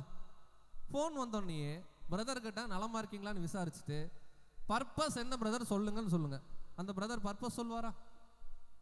பிரதர் இந்த மாதிரி இப்படி இருக்குது, நாளைக்கு நீங்கள் அந்த ஊருக்கு போகணும், இல்லை நீங்கள் இந்த ஒரு பிரதரை ரிசீவ் பண்ணணும், ஏதோ ஒரு பாயிண்ட் நம்ம பேசுவோம். பர்பஸ் முடிஞ்சோடனே அடுத்து உங்களுடைய ஆவிக்குரிய காரியத்தில் ஆலோசனைகளோ சந்தேகங்களோ சத்தியத்தில் படித்த விஷயங்கள் இருந்தால் தாராளமாக பேசலாம். அது இல்லை அப்படின்னா தேங்க்யூ, நம்ம திரும்ப என்ன பண்ணலாம், நேரில் சந்திக்கலாம். இது முதல் ஆலோசனை, ஈவில் ஸ்பீக்கிங்கை நம்ம ஓவர் கம் பண்ண. அடுத்து நம்ம நேரில் கூடும்போது சகோதரிகள் எல்லாரும் பேசுவீங்க, பிரதர்ஸ் எல்லாரும் நம்ம பேசுவோம். பேசும்போது இந்த ஹால்குள்ள இல்லாத நபரை குறித்து நெகட்டிவ் பேசாதீங்க. ஒருவேளை இந்த கன்வென்ஷன் ஒரு பிரதர் வரல, அவர் அருமையான சகோதரன், அவர் நல்லா ஊழியம் பண்ணிட்டு இருக்கார், இப்போ உடம்பு முடியாம ஹாஸ்பிட்டல் இருக்கார், பேசுங்க, தாராளமா நம்ம பேசலாம். அந்த சகோதரர் அருமையான சகோதரர், அவருக்கு உடல்நிலை சரியில்லை, பிரேயர்ல நினைச்சுங்க, தாராளமா பேசலாம். அதே ஹால்குள்ள வேற ஒரு பிரதரை பத்தி நெகட்டிவிட்டி நீங்க என்ன பண்ணாதீங்க. ஒருவேளை சபையின் ஊழியர்களுக்கு இந்த காரியம் கொஞ்சம் தேவை, ஏன்னா சபைக்கு ஒருத்தர் வரல, ஏன் வரல, இதெல்லாம் பேசணும். அவங்களுக்கு ஒரு சின்ன லிமிட்டேஷன் இருக்கு, அவங்களும் அந்த லிமிட் என்ன பண்ணக்கூடாது, தாண்டக்கூடாது. சபையாராகி நமக்கு யார் நேரில் இருக்காங்களோ அவங்கள பத்தி மட்டும் பேசினா போதும். இந்த இடத்துல இல்லாத பிரதர்ஸ் அண்ட் சிஸ்டர்ஸை பத்தி நெகட்டிவ் பெர்ஸ்பெக்டிவ்ல ஒருபோதும் நம்ம பேசுவோம். இந்த 2 பாயிண்ட்டை கொஞ்சம் நம்ம முயற்சி பண்ணாலே அன்புக்குரிய சகோதர சகோதரிகளே முடிஞ்ச அளவுக்கு நம்ம என்ன பண்ணலாம். ஏன்னா அந்த பரம எருசலேம்ல நாம ஒரு கல், அந்த கல் சரியான ஷேப்ல இல்லைன்னா பில்டிங்க்கு போகாது, தூக்கி வெளியே வீசிடும். அந்த கல் யாரா வேணா இருக்கலாம், பாடம் பேசலாம், பாடம் படிக்கலாம், பாட்டு பாடலாம், கீபோர்ட் போடலாம், கம்ப்யூட்டர் ஒர்க் பண்ணலாம், என்ன ஊழியம் வேணா. இதுக்கு பெஸ்ட் எக்ஸாம்பிள் மோசே தான் சொல்லுவோம். மோசே 6 லட்சம் புருஷருக்கு மேல லட்சக்கணக்கில் வழி நடத்தினார். அவர் தான் சுப்ரீம் லீடர். சுப்ரீம் லீடர் கானானுக்குள்ள போகல, ஆனா தேவன் அவர் வச்சு ஊழியம் பண்ணார். அதே போலதான் நம்ம என்ன தாளந்து உடையவர்களா இருக்கலாம், சரியான குணாதிசயம் இல்லை அப்படின்னா தேவன் ஒருபோதும் பாரபட்சம் பார்க்க மாட்டார். அந்த கல்லை எடுத்து ஓரமா என்ன பண்ணுவார், வச்சிடறார். சகோதரர் என்ன எழுதுறார் அப்படின்னு கேட்டீங்கன்னா, we want to build their faith up in the right direction. So நம்ம கீழே எழுதுறது என்னன்னா, ஒரு கோடு போட்டுக்குங்க. நம்ம ஒரு பிரதர்கிட்டயோ சிஸ்டர்கிட்டயோ நம்ம பேசணும்னா நம்ம பேசக்கூடிய பேச்சு கர்த்தருக்கு பக்கத்தில் அவங்களை கொண்டு போகிற மாதிரி இருந்தால் பேசுங்க. ஒருவேளை நம்ம பேசக்கூடிய பேச்சு அவரையோ நம்மளையோ கர்த்தரை விட்டு தூரமாக கொண்டு போகிற மாதிரி இருந்துச்சுன்னா அந்த பேச்சு அங்கேயே என்ன பண்ணுங்க. அவர் சொல்லுவார், அருமையான வார்த்தையை சொல்லுவார், we talk more along the line that would draw us towards the Lord. தேவன்கிட்ட நெருங்கி போகிற மாதிரி விஷயங்கள்லாம் பேசுங்க, இல்லைன்னா என்ன பண்ணாதீங்க, பேசாதீங்க. ஸோ 4 ரீசன் பார்த்துட்டோம், கடைசியாக ரீகால் பண்ணிக்கலாம். 5வது ரீசன், நம்ம ஏன் எக்லீஷியா கூடணும், சபை கூடி வருதலுடைய அவ்வளோ பெனிஃபிட்ஸ் என்ன அப்படின்னு கேட்டிங்கன்னா, இன்னைக்கு கன்வென்ஷன் வந்துட்டோம், நாளைக்கு உலகத்துக்குள்ளே போக போகிறோம். கண்டிப்பாக நிறைய பிரச்சனை இருக்கும் நம்முடைய தனிப்பட்ட வாழ்க்கையில், இருக்குமா இருக்காதான்? இந்த சோதனைகள் இந்த பிரச்சனைகள்லாம் நம்ம ஜெயிக்கணும்னா அடிக்கடி தேவனுடைய சமூகத்துக்கு என்ன பண்ணணும். ஏன்னா இங்கே தான் தேவன் ஆலோசனை கொடுப்பார், இங்கே தான் தேவன் சத்தியம் கொடுப்பார், இங்கே தான் சகோதர சகோதரருடைய ஐக்கியம் கிடைக்கும். கன்வென்ஷன் எக்லீஷியாஸில் இங்கே கூடும்போது நாளைக்கு நமக்கு தனிப்பட்ட ரீதியில் ஒரு சோதனை வருதுன்னா அன்புக்குரிய சகோதர சகோதரிகளே, அந்த சோதனைகளை நாம் எப்படி சரியான முறையில் ஆவிக்குரிய ரீதியில் அணுகணுங்கிறது சபை கூடுகைகளை மட்டும்தான் சொல்லிக் கொடுக்கப்படும். ப்ளஸ் நம்முடைய தனிப்பட்ட ஸ்டடீஸ், ப்ளஸ் சகோதர சகோதரிகளுடைய ஆலோசனை. ஒருத்தர் 1 வாரம் 2 வாரம் எக்லீஷியா வரலன்னா கண்டிப்பாக அவங்க லைஃப்பில் ஒரு பிரச்சனை வரும்போது தேவன் எதிர்பார்க்கிற முடிவை அவங்க ஒருபோதும் எடுக்க மாட்டாங்க. அந்த 1 வாரம் 2 வாரம் உலகத்தில் யாரோ ஒருத்தர் கூட பேசிகிட்டு இருப்பாங்க, அவர் சொல்லுவார் இதெல்லாம் ஒன்றும் இல்லைங்க, எல்லாம் சரியாயிருங்க, நீங்கள் வாங்க விட்டுட்டு அப்படிம்பாரு. உடனே என்ன பண்ணுவோம் நம்மளும், அப்புறம் ஒரு பெரிய அடி வாங்குவோம், அப்புறம் ஆட்டோமேட்டிக்காக இங்கே என்ன பண்ணுவோம். அப்போ நம்முடைய வருங்கால சோதனைகளுக்கு நம்ம சரியான ஒரு கிருபை, சரியான ஒரு பலம் பெற்றுக்கொள்ளணும்னா சபை கூடி வருதல் ரொம்ப முக்கியம். அன்புக்குரிய சகோதர சகோதரி, சகோதரர் சொல்லும்போது என்ன சொல்றாருன்னா, in meeting with the people of God, சபை கூடுதல்ல we will find grace and strength. நம்ம தேவனுடைய கிருபையும் அவருடைய பலத்தையும் பெற்றுக்கொள்வோம். எதுக்குன்னா to prepare us for the hard experiences that are coming. கடினமான அனுபவங்கள் வரக்கூடிய நாட்களில் நம்முடைய தனிப்பட்ட வாழ்க்கையில் வரும்போது அந்த அனுபவங்களில் தேவனுடைய கிருபையும் அவருடைய பலமும் நமக்கு வேணும்னா அன்புக்குரிய சகோதர சகோதரிகளே எவ்வளோ பிரச்சனை வாழ்க்கையில் இருந்தாலும் சரி, சபை கூடி வருதல், சகோதர சகோதரிகளை சந்திக்கிறது, convention, no compromise, no excuse. Excuse சொன்னோம்னா சாகர வரைக்கும் என்ன தெரியுங்களா சொல்லுவோம், எக்ஸ்கியூஸ். பவுல் சிம்பிளாக ஒரு வார்த்தையை சொல்கிறார், தேவன்ட்ட ஒரு ப்ரேயர் பண்ணுறார். தேவன் சொல்லும்போது, அதற்கு என் கிருபை உனக்கு, உன்னுடைய பலவீனத்தில் என்னுடைய பலன் என்னன்னு கேட்டிங்கன்னா பூரணமாய் விளங்கும் அப்படின்ட்டார். அப்போ சபை கூடிய வருதல் ரொம்ப முக்கியம்னு பார்க்குறோம். நம்ம தேவனுடைய கிருபையும் அவருடைய பலத்தையும் பெறணும்னா சபை கூடி வரணும். சம்டைம் சில சகோதரர்கள் ரீசன் சொல்லுவாங்க. அதை இங்கே அருமையாக பிரதர் வந்து சொல்கிறார். இங்கே என்ன இருக்குன்றதை சுருக்கமாக நான் சொல்லிடுறேன். அதாவது ஒரு சகோதரன் சொல்கிறாராம், எனக்கு எல்லாம் புரியுதுங்க, சபை கூடி வருதல் ரொம்ப இம்பார்ட்டன்ட், ஐயோ இது தேவன் சொல்லிட்டாரு, இது இல்லாமல் எப்படி ஆனா அப்படிம்பாரான். எப்படி சபை கூடி வருதல் இம்பார்ட்டன்ட், ஆமாம் கரெக்டு தான், எல்லாமே எனக்கு புரிஞ்சிருச்சுங்க, ஆனா அப்படிம்பாரான். ஆனானா என்ன அர்த்தம்னா அவர் வரமாட்டார்னு அர்த்தம். ஆனா என்ன சொல்றாராம், எனக்கு ரொம்ப தூரமா இருக்க எக்லீசியா. ரெண்டாவது reason, I do not like the brother in all together there. அந்த சபையில் போனால் எனக்கு ஒரு பிரதர்ஸ் அண்ட் சிஸ்டர்ஸையும் பிடிக்கவே இல்லை. இது ரொம்ப எக்ஸ்ட்ரீம், இந்த மாதிரி நம்ம ஊரில் இல்லை, நீங்கள் யாரும் தப்பாக எடுத்துக்கணும். அந்த பிரதர் சொல்கிறாராம், அந்த சிஸ்டர் சொல்கிறாங்களா, எனக்கு சபை ரொம்ப தூரமாக இருக்குது, இன்னொன்று அவ்வளோ கஷ்டப்பட்டு அந்த எக்லீசியா போனால் அங்கே இருக்கிற பிரதர் சிஸ்டர்ஸ் யாரையுமே எனக்கு பிடிக்கவே இல்லை. இது ரெண்டாவது ரீசன் சொல்கிறாராம்.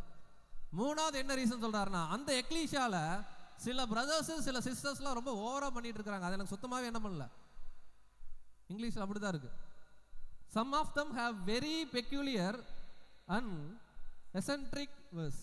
அதாவது ஒரு நூதனமாக அவங்க இருக்கிறாங்க, ஒரு மார்க்கமாக இருக்காங்க, எனக்கு என்ன ஆகலை, செட் ஆகலை, அதனால் I will stay at home, நான் என்ன பண்ணுறேன். இப்படி ஒருத்தர் சொல்கிறாருன்னு வச்சுக்கோங்களேன், கான்சன்ட்ரேட் பண்ணவர், அவர் லைஃபு தேவன் சார்பாக நம்ம சொல்கிறதா இருந்தால் அவ்வளோதான். ஏன் அவ்வளோதானா, யாராவது ஒருத்தர் இந்த எக்ஸ்ட்ரீமில் எந்த எக்லீஷியும் இருக்காது, அப்படியே இருந்தாலும் அவருக்கு என்ன ஞாபகம் வரணும்னா, தேவனால எல்லாம் கூடுமா கூடாது. இந்த வசனத்தை நீங்கள் ஞாபகம் வச்சுக்கோங்க, படிக்க வேணாம். தேவனால எல்லாம் கூடுமா கூடாதான், தேவனால கூடும், தெளிவாக இருக்கு. மனுஷராலே கூடாதவைகள் தேவனால என்ன ஆகும், கூடும். அப்போ நம்ம என்ன பண்ணோம், இந்த மாதிரி ஒரு திங்கிங் நமக்குள்ள வந்துச்சுன்னா அன்புக்குரிய சகோதர சகோதரிகளே, எக்லீசியாவே தேவன் மாற்றுவார். நம்ம உண்மையாக இருந்தா எக்லீசியா நம்ம வீட்டு பக்கத்தில் வரும், இல்லை நாம் எக்லீசியா பக்கத்தில் போவோம், எப்படி வேணால் நடக்கலாம். ஆனால் நாம் உண்மையாக தேவனுக்கு கீழ்ப்படிஞ்சிருக்கோம். பட் இந்த மாதிரி ரீசன்லாம் வச்சுட்டு நான் வீட்டில் இருந்துக்கிறேன் ரொம்ப ஸ்மார்ட்டாக, இப்போ வேறு ஆன்லைன் வந்துருச்சுல்ல, ஆன்லைனில் சப்ஜெக்ட் கேட்கலாம். ஃபேஸ்புக் யூடியூப்லலாம் ஃபெலோஷிப் என்ன பண்ண முடியாது அவ்வளோ சீக்கிரம், ஜூமில் கூட கொஞ்சம் வைக்கலாம், ஃபேஸ்புக் யூடியூப் ஃபெலோஷிப் வைக்க முடியாது. அப்போ உங்களுடைய தனிப்பட்ட அனுபவங்களை நீங்கள் யாருக்கிட்ட ஷேர் பண்ணுவீங்க? இன்னொரு சகோதர சகோதரிகளுக்கு உதவினா நீங்கள் எப்படி கைட் பண்ணுவீங்க? நேரில் கூடியாக ஆகணும் வாய்ப்பு கிடைக்கும் போதெல்லாம். ஸோ 5 காரணம் பார்த்துட்டோம். 6வது காரணம் ரொம்ப சிம்பிளான காரணம், நம்முடன் நித்தியத்திற்கும் இருக்க போகிறவர்களை பற்றி நாம் என்ன பண்ண போகிறோம். இப்போ இமேஜின் பண்ணுங்க, நம்முடைய ஞானஸ்தான வாழ்க்கை 5, 10, 15 வருஷம்னு வச்சுக்கோங்களேன். யார் பரலோகத்தில் இருப்பா? சபையாக மாறினவங்க. இப்போ சபையாக மாறுற ஓட்டத்தில் தான் இத்தனை அன்பு சகோதர சகோதரியும் உட்காந்துருக்கோம். நம்முடைய கேள்வி, இங்கே இருக்கக்கூடிய அநேகர் சபையாக போவாங்களா போக மாட்டாங்களான்னு கேட்டால் விசுவாசிக்கலாம், கண்டிப்பாக என்ன பண்ணுவாங்க, போவாங்க. அப்போது சபையாக போய் பரலோகத்தில் இருக்கும்போது ஒருத்தரை அறிமுகப்படுத்திக்கிறத விட சமகாலத்தில் வாழும்போது சக பரிசுத்தவான்களை பற்றி நாம் தெரிந்து கொள்ளணும்னா தேவன் கொடுக்குற அருமையான வாய்ப்பு. கொஞ்சம் யோசிச்சு பாருங்க, நம்ம துபாய் இல்லை அமெரிக்கா போன்ற நாடுகளில் போய் செட்டில் ஆகிட்டோம். அங்கே ஒரு தமிழ் பேசுகிற ஒரு மனுஷன், பிரதர் கூட இல்லை, ஒரு மனுஷன் இருக்கார், எப்படி பார்ப்போம்? என்னமோ நம்ம சொந்தக்காரங்களே வீட்டுக்கு வந்த மாதிரி எப்படி இருக்கும். ஏன் அப்படின்னா அங்கே வேற யாருமே இல்லை. அதே போல தான் அன்புக்குரிய சகோதர சகோதரி, இந்த உலகம் நமக்கானது அல்ல. நம்ம வேற்று கிரகவாசி, பேதுரு எழுதுறார், அந்நியரும். அப்போ நம்முடைய இனத்தார் யாரு அப்படின்னு கேட்டிங்கன்னா இங்கே தேவனோடு உடன்படிக்கை செய்த தேவனுடைய பரிசுத்தவான்கள். அப்போ ஒவ்வொரு பரிசுத்தவான்களை பற்றியும் நம்முடன் அவங்க தான் சதா காலம், அந்த நித்தியம்ங்கிற வார்த்தை இருக்கு பாருங்க, அதுக்கு தான் கால அளவு கொடுக்க முடியுமா? எவர் லாஸ்டிங், இப்போ தான் வாழ்க்கையே ஆக்சுவலாக ஆரம்பிக்குது. டைம் லைனே இல்லை. டைம் லைனே இல்லாமல் என்லெஸ்ஸாக நம்ம கூட இருக்கக்கூடிய பிரதர் அண்ட் சிஸ்டர் இந்த ஹால்குள்ளே இருக்கிறாங்க. சபையாக மாற போகிறவங்க, அவங்கள பற்றி தெரிஞ்சுக்க அருமையான ஒரு வாய்ப்பை தேவன் இன்னைக்கு சபை கூடுதலில் கொடுத்துருக்கும் போது, இது எதுவுமே எனக்கு வேணாம், எனக்கு வேலை தான் முக்கியம். ஹவுசிங் லோன் கட்டணும். யார் லோன் போட சொன்னது? ஹவுசிங்க்கு பர்பஸாக ஒரு லோனை போட்டு ஹவுசிங் லோன் என்ன பண்ணணும்? இது எதுவுமே வேணாம், என்னுடைய பிள்ளைகளை வெளியே நான் என்ன பண்ணணும்? கூட்டு போகணும். கொஞ்சம் அவன் உலகத்தை என்ன பண்ணிட்டோம் பார்க்கட்டும். எனக்கு சபை கூடி வருதல் அவ்வளோ பெருசாக ப்ரியாரிட்டி இல்லை அப்படின்னு ஒரு பிரதர் ஒரு சிஸ்டர் நினைக்கவே கூடாது. இருந்தாலும் பாடத்துக்காக சொல்கிறேன். நினச்சாங்க அப்படின்னா அதை விட தேவனுக்கு வருத்தமான ஒரு விஷயம். தேவன் முதல்ல ஆதியாகமம் 6 சொன்னார், நான் மனுஷனை படைச்சதுக்கு என்ன பண்ணுறேன், அதுக்கு ஈக்குவலன்ட்டு விஷயம்தான் இது. அப்போது சபை கூடி வரும்போது அன்புக்குரிய சகோதர சகோதரர்களே, அருமையான வாய்ப்பு. நம்ம கூட சதா காலம் நம்ம ஒருவேளை நம்ம விசுவாசிக்கலாம், நம்ம சபையாக போக போகிறோம், விசுவாசிக்கிறோம் தேவனுடைய கிருபையில். இப்போ நம்ம நினைக்கிறோம் நம்ம கூட சதா காலமும் இருக்க போகிற பிரதர் இங்கே தான் இருக்கிறாரு, நம்ம கூட நித்தியத்துக்கும் வாழ போகிற சிஸ்டர் இங்கே தான் இருக்கிறாங்க, சக பரிசுத்தவான்கள். இவங்களோட நம்ம டைம் ஸ்பெண்ட் பண்ணாமல் ஆஃபீஸில் போய் 6 மணிக்கு மேலே வேலை செஞ்சு 8 மணி வரைக்கும் வேலை செஞ்சு சாயந்தரமான ஷாப்பிங் போயிட்டு நல்லா சாப்பிட்டு என்ன பண்ண போகிறோம்? அதை விட ப்ரையாரிட்டி இதுதான். அப்போ 6வது ரீசன் பார்த்துட்டோம், நம்முடன் நித்தியத்துக்கும் இருக்க போகிறவங்க கூட தான் நம்முடைய காலத்தை நம்ம என்ன பண்ணோம் கழிக்கணும். ஏன் ஃபாஸ்ட்டாக பார்த்தோம்னா 7வது கொஞ்சம் பெருசு.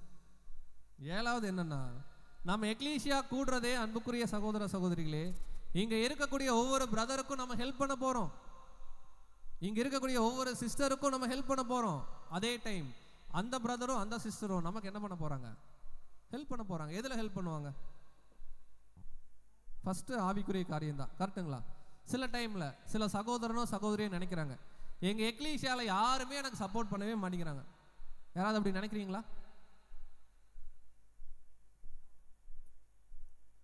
எங்கள் எக்லீசியாவில் யாருமே எனக்கு சப்போர்ட் பண்ண மாட்டேங்கிறாங்க அப்படின்னு யாராவது அன்பு சகோதர சகோதரிகள் நீங்கள் தனிப்பட்ட ரீதியில் நினைச்சீங்கன்னா, உங்களுடைய ஆட்டிடியூட் எக்லீசியால கரெக்டாக இருக்கான்னு ஃபர்ஸ்ட் என்ன பண்ணுங்க. எப்படி தமிழில் விட அந்த இங்கிலீஷ் வார்த்தை ரொம்ப அருமையாக இருக்கும், ஆட்டிடியூடு. பிரதர் என்ன எழுதுறாருன்னா, ஒரு அருமையான வார்த்தையை கொடுக்குறாரு பாருங்க. In assembling with the people of God, காரணம் தேவனுடைய ஐக்கியங்களை நம்ம ஏன் இருக்கணும்னா, they help us and we are able to help them. 2 பேரும் மாற்றி மாற்றி என்ன பண்ணலாம்? உதவி செஞ்சுக்கலாம். இப்போ சில பிரதர் சில சிஸ்டர் நினைக்கிறாங்க, எப்படி நினைக்கிறாங்கன்னா, do they help us, really help us? அவங்க வந்து நமக்கு நிஜமாவே உதவி செய்கிறாங்களா? ஒருவேளை they suddenly do if our hearts in the right attitude. நம்முடைய இருதயம் சரியான ஆட்டிடியூட்ல இருந்தால் மட்டும்தான் நம்ம கூட இருக்கக்கூடிய சக பரிசுத்தவான்கள் நமக்கு உதவி செய்வாங்க. அது ஆவிக்குரிய காரியமாக இருந்தாலும் சரி, மாம்சத்துக்குரிய காரியமாக இருந்தாலும் சரி. நம்முடைய இருதயம் அப்படி தனியாக நிற்குது, நம்முடைய ஹார்ட் இருக்கக்கூடிய இன்டென்ஷன் சரியில்லை, ஆனால் சும்மா எக்லீஷியா வந்துட்டு இருக்கிறோம், ஒரு ஆள் நம்மளை கண்டுக்க மாட்டாங்க. நீங்கள் வேணால் டெஸ்ட் பண்ணி பாருங்க. டெஸ்ட் பண்ணி பாருங்கன்னா அந்த மாதிரி ஆட்டிடியூட் மாற்ற வேணாம். அப்படி யாராவது எக்ஸாம்பிள் இருந்தால் பார்த்துக்கணும். நம்முடைய இருதயம் சரியான நோக்கத்தில் ஜீலா சபையா மாறணும் அப்படிங்கிற ஒரு இன்டென்ஷன் இல்லாம கடமைக்கு வார கிறிஸ்தவனா எக்லீஷா வரோம்னா, ஒரு பிரதர் ஒரு சிஸ்டர் நம்ம கூட ஃப்ரீயா கூட பேச மாட்டோம். ஏன்னா என்ன ஆகாது தெரியுங்களா? சிங்கே ஆகாது, நான் சிங்க்ல போயிட்டு இருக்கோம். அப்போ நமக்கு என்ன ஆகும்னா, இல்ல சபையில் அன்பு இல்லை, என்கிட்ட யாருமே பேச மாட்டேங்கிறாங்க. உடனே தோணும், சபையில் அன்பு இருக்கா இல்லையான்னு பார்க்கறதுக்கு முன்னாடி நம்முடைய இருதயம் என்ன நோக்கத்தில் இருக்குன்னு என்ன பண்ணும்? ஃபர்ஸ்ட்டு டெஸ்ட் பண்ணும். ஒரு கன்வென்ஷன் போகிறோம், பிரதர் இங்கே விண்டோஸ் அப்டேட் வந்திருக்கு, அதை ஸ்கிப் பண்ணிடுறேன், அதை மினிமைஸ் மட்டும் பண்ணிடுறேன்.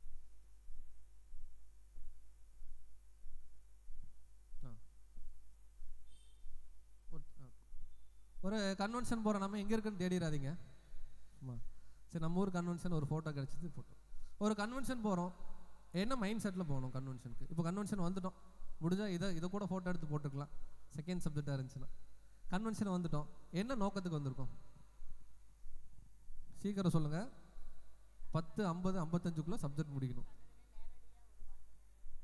பிரதர்ஸை பார்க்கணும், எல்லாம் ஓகே. நம்முடைய ஹார்ட் எப்படி வந்திருக்கு இன்னைக்கு? ஓப்பனாக வந்திருக்கா?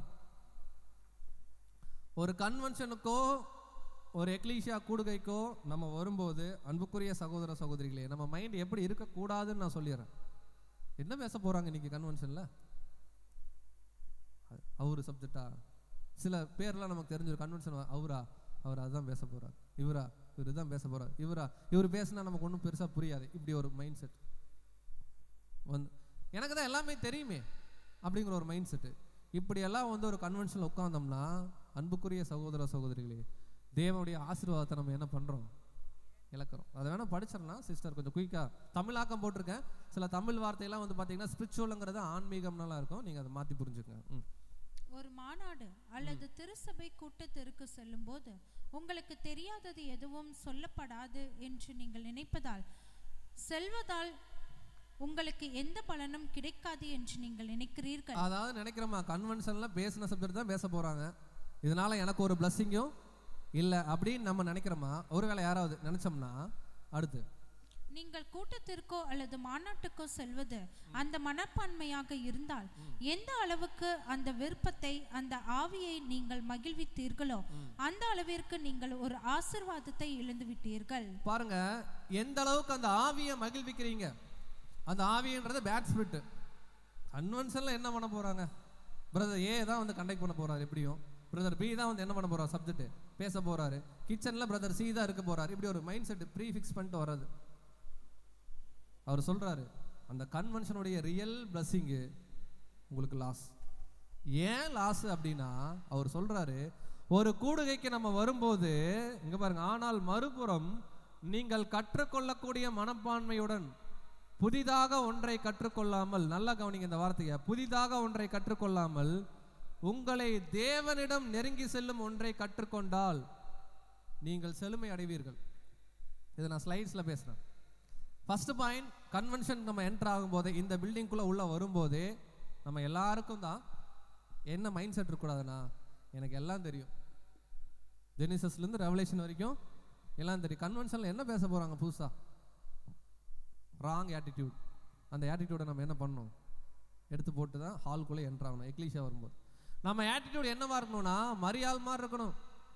ஆண்டவருடைய பாதத்தில் உட்கார்ந்து சதா காலமும் கற்றுக்கொள்ளக்கூடிய மனப்பான்மையில தான் நம்ம கன்வென்ஷன் எக்லீஷியாஸ் கூடணும். அன்புக்குரிய சகோதர சகோதரிகளே, இந்த ஹார்ட்டை எவ்வளோ அப்ரிஷியேட் பண்ணாரு தெரியுங்களா இயேசு கிறிஸ்து? அந்த ஹார்ட்டு சத்தியம் நல்லா தலைக்கு ஏறினால தான் பரிமள தைலத்தை உடச்சு ஊற்ற முடிஞ்சு. ஒரு கன்வென்ஷன்னா நமக்கு தியாகம் பண்ற மைண்ட் வருதா இல்லையா நீங்க செக் பண்ணி பாருங்க. ஒரு கன்வென்ஷன் இவ்வளோ செலவாகுது, இத்தனை வேலை இருக்குன்னு பிரதர் சொல்லும்போது நம்ம உடனே முன் வந்து வேலை செய்யறக்கோ கான்ட்ரிபியூட் பண்றக்கோ ஹார்ட் வரலன்னு வச்சுக்கோங்களேன், இந்த கற்றுக்கொள்ள மனப்பான்மை இல்லைன்னு அர்த்தம். ஆக்சுவலா சரியான விதத்தில் கற்றுக்கொண்டோம்னா, இங்க நான் பணத்தை பத்தி பேசல, ஊழியத்தில் இறங்கி வேலை செய்யறது பத்தி நம்ம பேசுறோம். அவ்வளோ ஆர்வமா வந்து என்ன பண்ணுவோம்னா எக்லீஷியாஸ்ல பார்ட்டிசிபேட் பண்ணுவோம். இல்லைன்னா எக்லீஷியா 9:30 கரெக்டாக 9 மணிக்கு வந்து சேரில் என்ன பண்ணுவோம்? அந்த ஆட்டிடியூட தேவன் என்ன பண்ணல. ஸோ அடுத்து கன்வென்ஷன் போனால் இதுதான் சப்ஜெக்டாக இருக்கும். இன்றைக்கி கூட கன்வென்ஷன் வந்திருக்கிறோம், இதுதான் சப்ஜெக்டாக இருக்கும். நீங்கள் வேணால் யோசிச்சு பாருங்க. சகோதர அன்பை பற்றி தான் பேசுவாங்க, பொறுமை தாழ்மை இந்த மாதிரி குணத்தை பற்றி தான் பேசுவாங்க.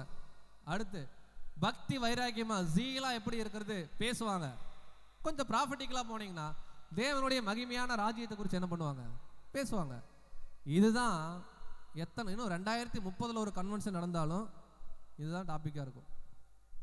சில டைம் சில சகோதரர் எப்படி நினைப்பாங்கன்னா, ஏதாவது புதுசாக ஏதாவது பேசுங்க, சம்திங் நியூ. அன்புக்குரிய சகோதர சகோதரர்களே, சம்திங் நியூ விட இதே சகோதர அன்பு பாயிண்டை இன்னைக்கு ஒரு சகோதரன் பேசும்போது கூட அதை நம்ம தேவன் கிட்ட பக்கத்தில் கொண்டு போகிற மாதிரி இருக்காங்கிறதா ப்ரையாரிட்டி. ஃபர்ஸ்ட் என்ன டாபிக் கற்றுக்கோங்கிற ரெண்டாவது, நாம் கற்றுக்கொள்ளக்கூடிய டாபிக் இன்னைக்கு இருந்ததை விட இன்னைக்கு மத்தியானம் நான் தேவன்கிட்ட பக்கத்தில் போகிற மாதிரி இருந்துச்சா அந்த சப்ஜெக்ட்ஸு அந்த டிஸ்கஷன்ஸு, அதுதான் முக்கியம். இதை வந்து கன்வென்ஷன் கூடும்போது அடுத்து பெரைன் ஸ்டடி பண்ணுவோமா? பெரைன் ஸ்டடி பண்ணுறோமா இல்லையா? பண்ணணும், பண்ணுறோம். இப்போ பெரைன் ஸ்டடி பண்ணும்போது சகோதரர் நடத்துவாங்க, நம்மளாம் உட்காந்துட்டு இருப்போம். ஒவ்வொருத்தர் பாயிண்ட்டாக பேச சொல்லி மைக் என்ன ஆகும்? பாஸ் ஆகிட்டு வரும். இப்போ பாஸ் ஆகிட்டு வரும்போது நல்லா நீங்கள் ஹார்ட்டில் கை வச்சுக்குங்க. அப்படி ஒவ்வொருத்தர்கிட்ட மைக் பாஸ் ஆகிட்டு வரும்போது நம்ம என்ன பண்ணுவோம்? கர்த்தர் உங்களை ஆசீர்வதிப்பார். இந்த ஒரு பதில் தான் வந்து ரொம்ப முக்கியம். ஏன்னா எல்லாரும் சொல்றதையும் நம்ம கேட்குறோமா? பிரதர் ஏன் மைக் வாங்குறார், நம்ம அவர் என்ன பேச போறாருன்னு பார்க்க மாட்டோம். மைக் வாங்குறவர் யாருன்னு ஃபர்ஸ்ட் பார்ப்போம். இவரா அட்டகாசமா 2 பாயிண்ட் என்ன பண்ண போறாரு சொல்ல போறார். அப்படி அடுத்து மைக் அந்த பக்கம் போங்க, பின்னாடி ஒரு பிரதர்கிட்ட இவரா பெருசா ஒண்ணு இருக்காது, நான் அடுத்து என்ன பேசலாம். சிஸ்டர் இந்த பக்கமா, இந்த சிஸ்டர். அதாவது பெரேன் ஸ்டடி நடத்தும் போது கூட அன்புக்குரிய சகோதர சகோதரிகளே, மற்றவர்கள் பேசுறத கவனிக்காம இருக்கிறோம் பாருங்க சில டைம் நம்முடைய மைண்டு. இது உச்சகட்ட மேட்டிமையின் அடையாளம், யாரும் தவறா எடுத்துக்காதீங்க. யார் ஒருவருக்கு உச்சகட்ட மேட்டிமை இருக்கோ அவர் பண்ணக்கூடிய செயல் என்னன்னா, மற்றவர்கள் பேசுற சப்ஜெக்ட் பெரேன் ஸ்டடி எதையும் உட்கார்ந்து கேட்கவே மாட்டாங்க. ஏன் அப்படின்னா சகோதரர் ஒரு அருமையான பாயிண்ட் சொல்றார். அதை அவர் சொன்ன சாராம்சத்தை மட்டும் தான் உங்களுக்கு நான் ஷேர் பண்றேன். It is pride that causes us to be inattentive when another is speaking. இன்னொருத்தர் பேசும்போது நம்ம சரியா கவனிக்கல அப்படின்னா அவர் என்ன பேசிட்டு போறாரு, எனக்கு தெரியாதா பேச போறாரு அப்படிங்கிற ஒரு மைண்டு தான் மேட்டிமை தான். அப்போ எக்லீஷியால பெரேன் ஸ்டடி நடத்தும் போது நல்லா கவனிங்க, எந்த பிரதர் எந்த சிஸ்டர் பேசினாலும் கூர்ந்து என்ன பண்ணும், கவனிக்கணும். இதுக்கு பவுல் அருமையான ஒரு வார்த்தையை சொல்றார். 1 கொரிந்தியர் 4:15 வாசிங்க சிஸ்டர். 1 கொரிந்தியர் 4:15 சாரி, கிறிஸ்துவுக்குள் 10,000 உபாத்தியார்கள் உங்களுக்கு இருந்தாலும் தகப்பன்மார் அநேகர் உங்களுக்கு இல்லையே. கிறிஸ்து இயேசுவுக்குள் சுவிசேஷத்தினால் நான் உங்களை பெற்றேன். அதாவது பவுல் சொல்றார், அநேக போதகர்கள் இருக்கிறாங்க, அதான் வந்து உபாத்தியார்கள் பார்க்குறோம் வழி நடத்துறதுக்கு. ஆனா தகப்பன்மார் ஒருவனும் இல்லையேங்கிறார் பவுல். இங்க இருக்கக்கூடிய ஒவ்வொரு கான்சக்ரேட் மெம்பரும் நமக்கு ஒரு உபாத்திமார் தான். நம்ம சபையா மாறுறதுக்கு எல்லாருமே பாயிண்ட் சொல்லுவாங்க பெரேன் ஸ்டடியில. நாம் எல்லாரும் சொல்ற பாயிண்ட்டை கவனிக்கணும்.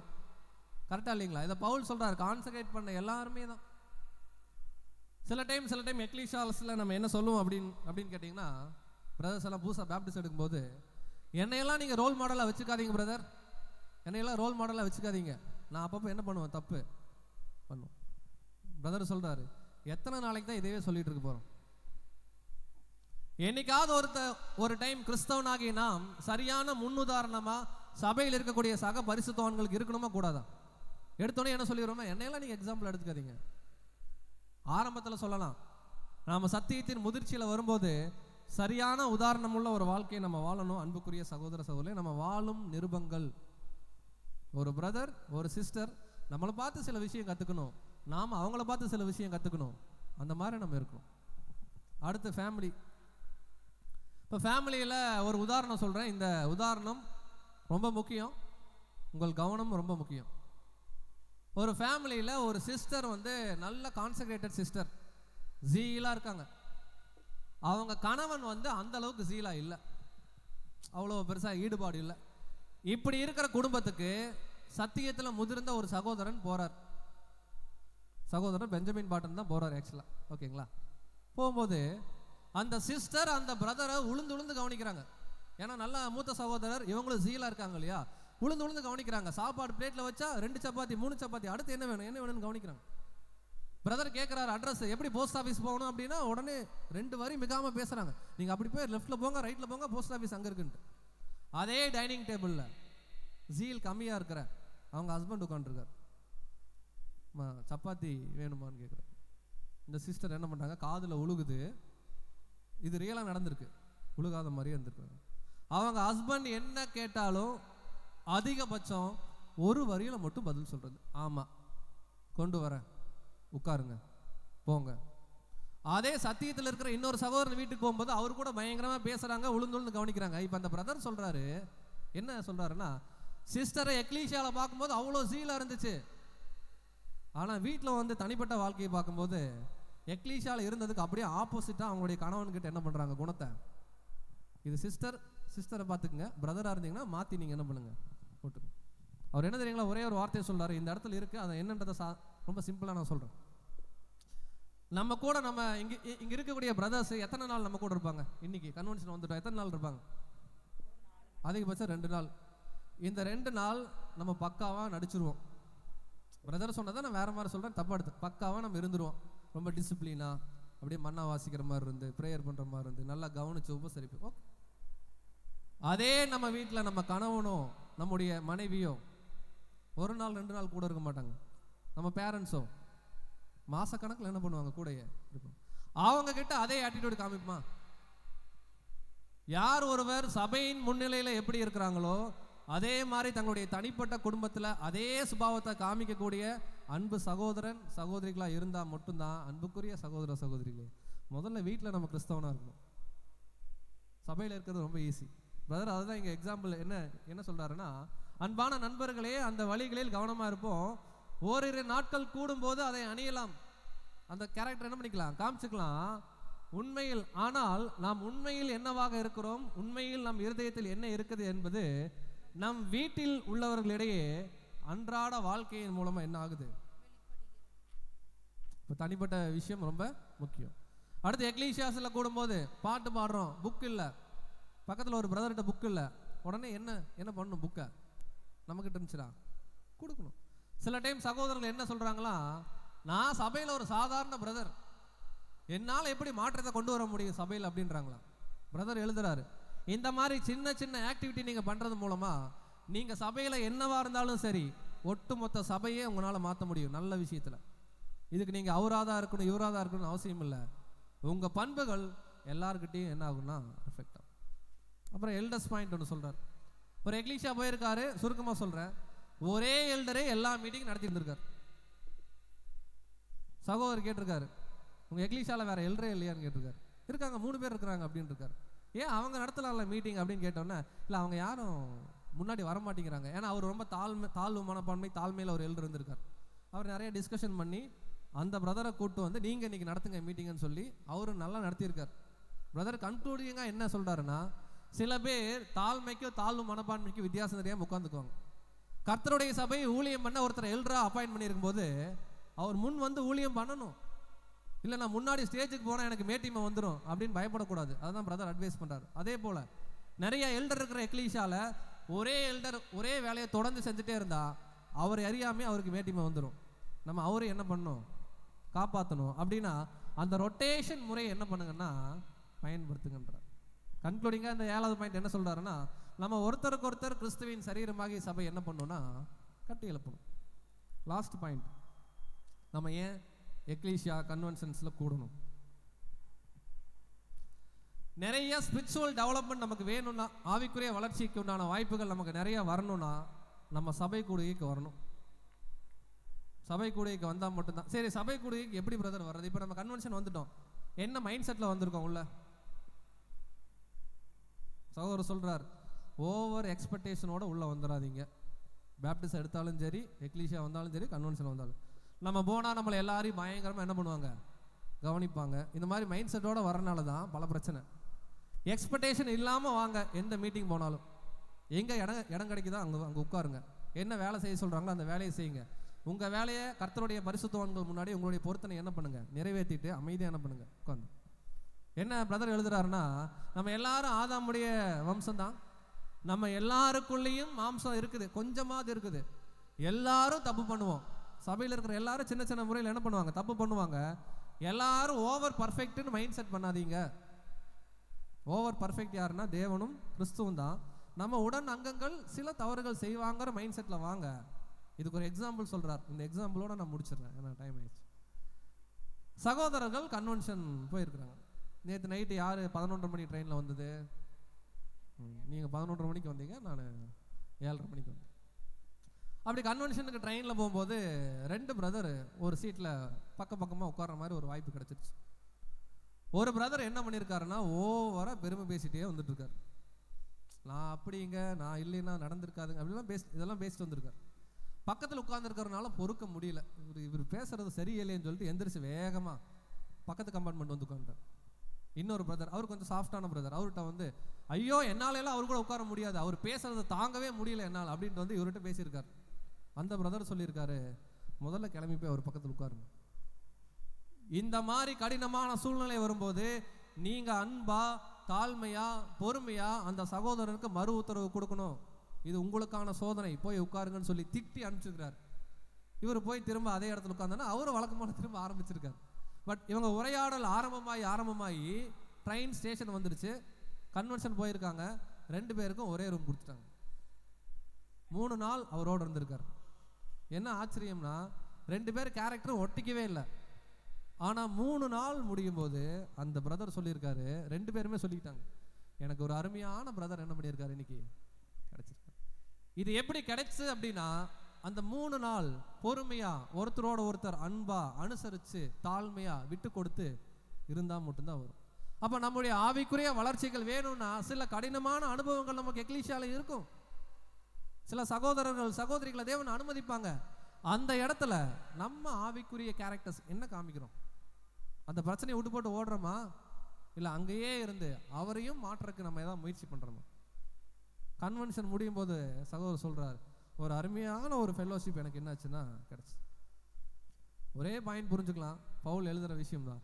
இங்கே இருக்கக்கூடிய எல்லா பிரதர்ஸ்னாலையும் எல்லா சிஸ்டர்னாலையும் நம்மளை 100% திருப்திப்படுத்த முடியாது. ஏன்னு சொல்லுங்க, அவங்களும் மாம்சத்தில் இருக்கிறாங்க, அவங்களுக்கிட்டே சில அபூரணங்கள் இருக்கும். பவுல் எப்படி எழுதுறாருன்னா, ரோமருக்கு எழுதும்போது, நான் ஸ்பானியா தேசம் போகும்போது, நான் ஸ்பெயின் போகும்போது கொஞ்சம் உங்களை பார்த்துட்டு, ரோம சபையை சொல்றாரு, உங்களை பார்த்துட்டு கொஞ்சம் நான் திருப்தி ஆகிறேன்றாரு, சற்று திருப்தி அடைகிறேன்கிறாரு. பவுலே சொல்றாரு, சற்று தான் என்னால் என்ன ஆக முடியும், திருப்தி அடைய முடியுன்றார். ஏன் காரணம்னா பவுலுக்குள்ளேயே அபூரணம் இருக்கு, யாரையும் 100% என்ன பண்ண முடியாது, சாட்டிஸ்ஃபை பண்ண முடியாது. அதே போல தான் நம்ம சபை கூடி வரும்போது கூட சில அபூரணங்கள் காணப்படும் போது நாம் அங்கே ஸ்பிரிச்சுவலாக நம்முடைய ஆவிக்குரிய காரியங்களை எப்படி நடப்பித்து காமிக்கிறோன்னு தேவன் என்ன பண்ணுவாருன்னா பார்ப்போம். ஸோ பாடம் எங்கே ஆரம்பிச்சேன்னா, சபை கூடி வருதலை சிலர் விட்டு விடுகிறது போல நாம் விட்டு விடக்கூடாது. நாளானது எவ்வளோ சமீபத்து வருகிறதை பார்க்குறோமோ அவ்வளோ சீக்கிரம் ஒருவருக்கொருவர் புத்தி சொல்லணும். ஏன் சொல்லணும்னா அடுத்த வசனம் சொல்லுது, சத்தியத்தை அறிகிற அறிவை அடைந்த பின்பு மனப்பூர்வமாக பாவம் பண்ணோம்னா இன்னொரு ஈடுபலியெல்லாம் கிடையாது. கோபாக்னி என்னும் 2ஆம் மரணமே நமக்கு ரிசர்வ்டுன்றார். அப்போது சபை கூடி வருதல் கூட துணிகரமான பாவத்துக்கு போகும் ஒருவேளை வராம விட்டோம்னா. எப்படின்னா ஃபெல்லோஷிப் எல்லாம் ருசி பார்த்துட்டு தேவ ஐக்கியம் வேணான்னு சொல்கிறேன்னு வச்சுக்கோங்களேன், எக்ஸ்ட்ரீம் தப்பு. அப்போ ஏன் பிரதர் சபைக்கு வரணும் அப்படின்னு கேட்டால் சகோதரர் 8 பாயிண்ட் சொல்கிறார். ஃபர்ஸ்ட் விஷயம், எபிரேயர் 10:25 தேவன் சொல்கிறாரு சபை கூடி வாங்கன்றாரு. எந்த வியாக்கியானம் சொல்ல வேணாம், வந்துடலாம். 2வது ரீசன், தேவனுடைய பிள்ளைகள் இருக்கிற இடத்துல தேவன் இருக்கார், நம்ம அங்கே தான் இருக்கணும். 3வது ரீசன், நம்முடைய ஆவிக்குரிய விஷயங்களை ஸ்பிரிச்சுவல் காரியங்களை எல்லாரோடையும் நம்ம இனிமையாக பேசணும்னா எக்லீசியாஸில் மட்டும்தான் பேச முடியும், உலகத்தில் பேச முடியாது. நம்ம ஞானஸ்தானத்தில் கமிட் பண்ணவே 4வது பாயிண்ட், என்னுடைய அழைப்பையும் தெரிந்து கொள்ளுதலையும் அதை இங்கே தான் உறுதிப்படுத்த முடியும், இங்கே தான் கற்றுக்கொள்ளக்கூடிய இடம். 5வது பாயிண்ட், நிறைய சோதனை வரப்போகுது நாளைக்கு நாளானிக்கெல்லாம் நம்ம லைஃப்பில், அதுக்கெல்லாம் கிருபையும் பலமும் வேணும்னா ஃபெல்லோஷிப் ரொம்ப அவசியம். 6வது பாயிண்ட், நம்ம கூட எவர்லாஸ்டிங் லைஃப்பில் இருக்க போகிறவங்க இந்த ஹாலுக்குள்ளே தான் இருக்கிறாங்க, விச் மீன்ஸ் பரிசுத்தவான்கள் உலகமெங்கும் இருக்கிறவங்க. அவங்கள பற்றி நம்ம அறிஞ்சுக்கிறதுக்கு எக்லீசியாஸில் தான் என்ன பண்ண முடியும், வாய்ப்பு. 7வது பாயிண்ட்டு, எக்லீசியா வந்தால் தான் நமக்கு பிரதர்ஸ் சிஸ்டர்ஸ் ஹெல்ப் பண்ணுவாங்க ஆவிக்குரிய காரியத்தில், நாமளும் இன்னொரு பிரதர் சிஸ்டருக்கு என்ன பண்ணலாம், ஹெல்ப் பண்ணலாம். 8வது பாயிண்ட், இந்த ஆவிக்குரிய வாழ்க்கை நல்லா டெவலப் ஆகணும்னா சபை கூடி வருதல் என்பது மிக மிக மிக அவசியம். ஸோ ஒரே ஒரு வசனம் 2 வசனம் படித்து நம்ம பாடத்தை முடிச்சிடலாம்.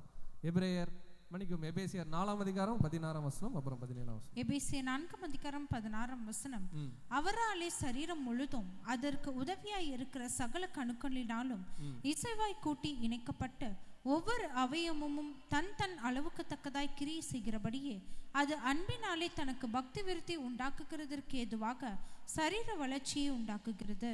ஒரே ஒரு பாயிண்ட் இந்த வசனத்தில் பார்த்தீங்கன்னா, ஒவ்வொரு அவயமும் தன் தன் அளவுக்கு கிரியை செய்கிறபடி. நம்ம எக்லீசியாஸில் வந்தோம்னா நமக்குன்னு சில லிமிட் தேவன் வச்சிருக்கார், நமக்குன்னு சில ஊழியம் வச்சிருக்கார். அந்த லிமிட்டை அறிஞ்சு தேவனுடைய சித்தத்துக்கு உட்பட்டு நம்ம வேலைகள் செய்யும்போது அதே வேலையை இன்னொருத்தர் செய்யும்போது சபையா பர்ஃபெக்டாக இருப்போம். ஒருவேளை பவுல் அட்வைஸ் பண்ணுறாரு, மற்ற புறஜாதிகள் மாதிரி வீணான சிந்தனையில் என்ன பண்ண வேணாம், இருக்க வேணாம். வாசிங் கடைசி அதிலே 17. எபேசியர் 4ஆம் அதிகாரம் 17ஆம் வசனம், ஆதலால் கர்த்தருக்குள் நான் உங்களுக்கு சாட்சியாக சொல்லி எச்சரிக்கிறது என்னவெனில், மற்ற புறஜாதியார் தங்கள் வீணான சிந்தையிலே நடக்கிறது போல நீங்கள் இனி நடவாமல் இருங்கள். அதாவது மற்ற புறஜாதியார் வீணான சிந்தனையில் நடக்கிறது போல. முதல்ல எக்லீசியாஸ்னா என்னன்னு அண்டர்ஸ்டாண்ட் பண்ணோம். எக்லீசியாஸ்ல டிவைன் அரேஞ்ச்மெண்ட்னா என்னன்னு அண்டர்ஸ்டாண்ட் பண்ணோம். யார் சகோதரன், யார் சகோதரி, நம்ம ஏன் சபைக்கு வரோம், நம்முடைய நோக்கம் என்ன, இதெல்லாம் புரியாமல் இருக்கிறவங்க தான் புறஜாதி. நம்ம எவ்வளோ சத்தியத்தை அறிகிற அறிவை அடைஞ்ச பின்பும் மற்ற புறஜாதி மனுஷர்கள் வீணாய் நடக்கிறபடி நம்ம என்ன பண்ணக்கூடாது, நடக்கக்கூடாது. நாம் மேலானவைகளை நாடணும். அன்புக்குரிய சகோதர சகோதரி, அதுதான் இந்த கன்வென்ஷன்ஸ் கூட சகோதரி ஏற்பாடு பண்ணியிருக்காங்க. ஸோ அப்படி மேலானவைகளை நாம் நாடி, பவுல் சொன்னது போல தேவன் அழைத்த அந்த பரம பொருளின் பந்தை பொருளை நாம் பெற்றுக்கொள்ள தேவன் தாமே கிருபை செய்வாராக. இந்த ஒரு வாய்ப்பினை ஏற்படுத்தி கொடுத்த அனைவருக்கும் மற்றும் விசேஷமாக நம்முடைய பிதாவாகிய தேவனுக்கு நம்முடைய கர்த்தராகிய இயேசு கிறிஸ்து மூலமாக நாம் கோடான கோடி நன்றியை தெரிவித்துக் கொள்ளலாம். தேவன் தாமே இந்த பாடத்தை ஆசீர்வதித்து தருவாராக. ஆமென்.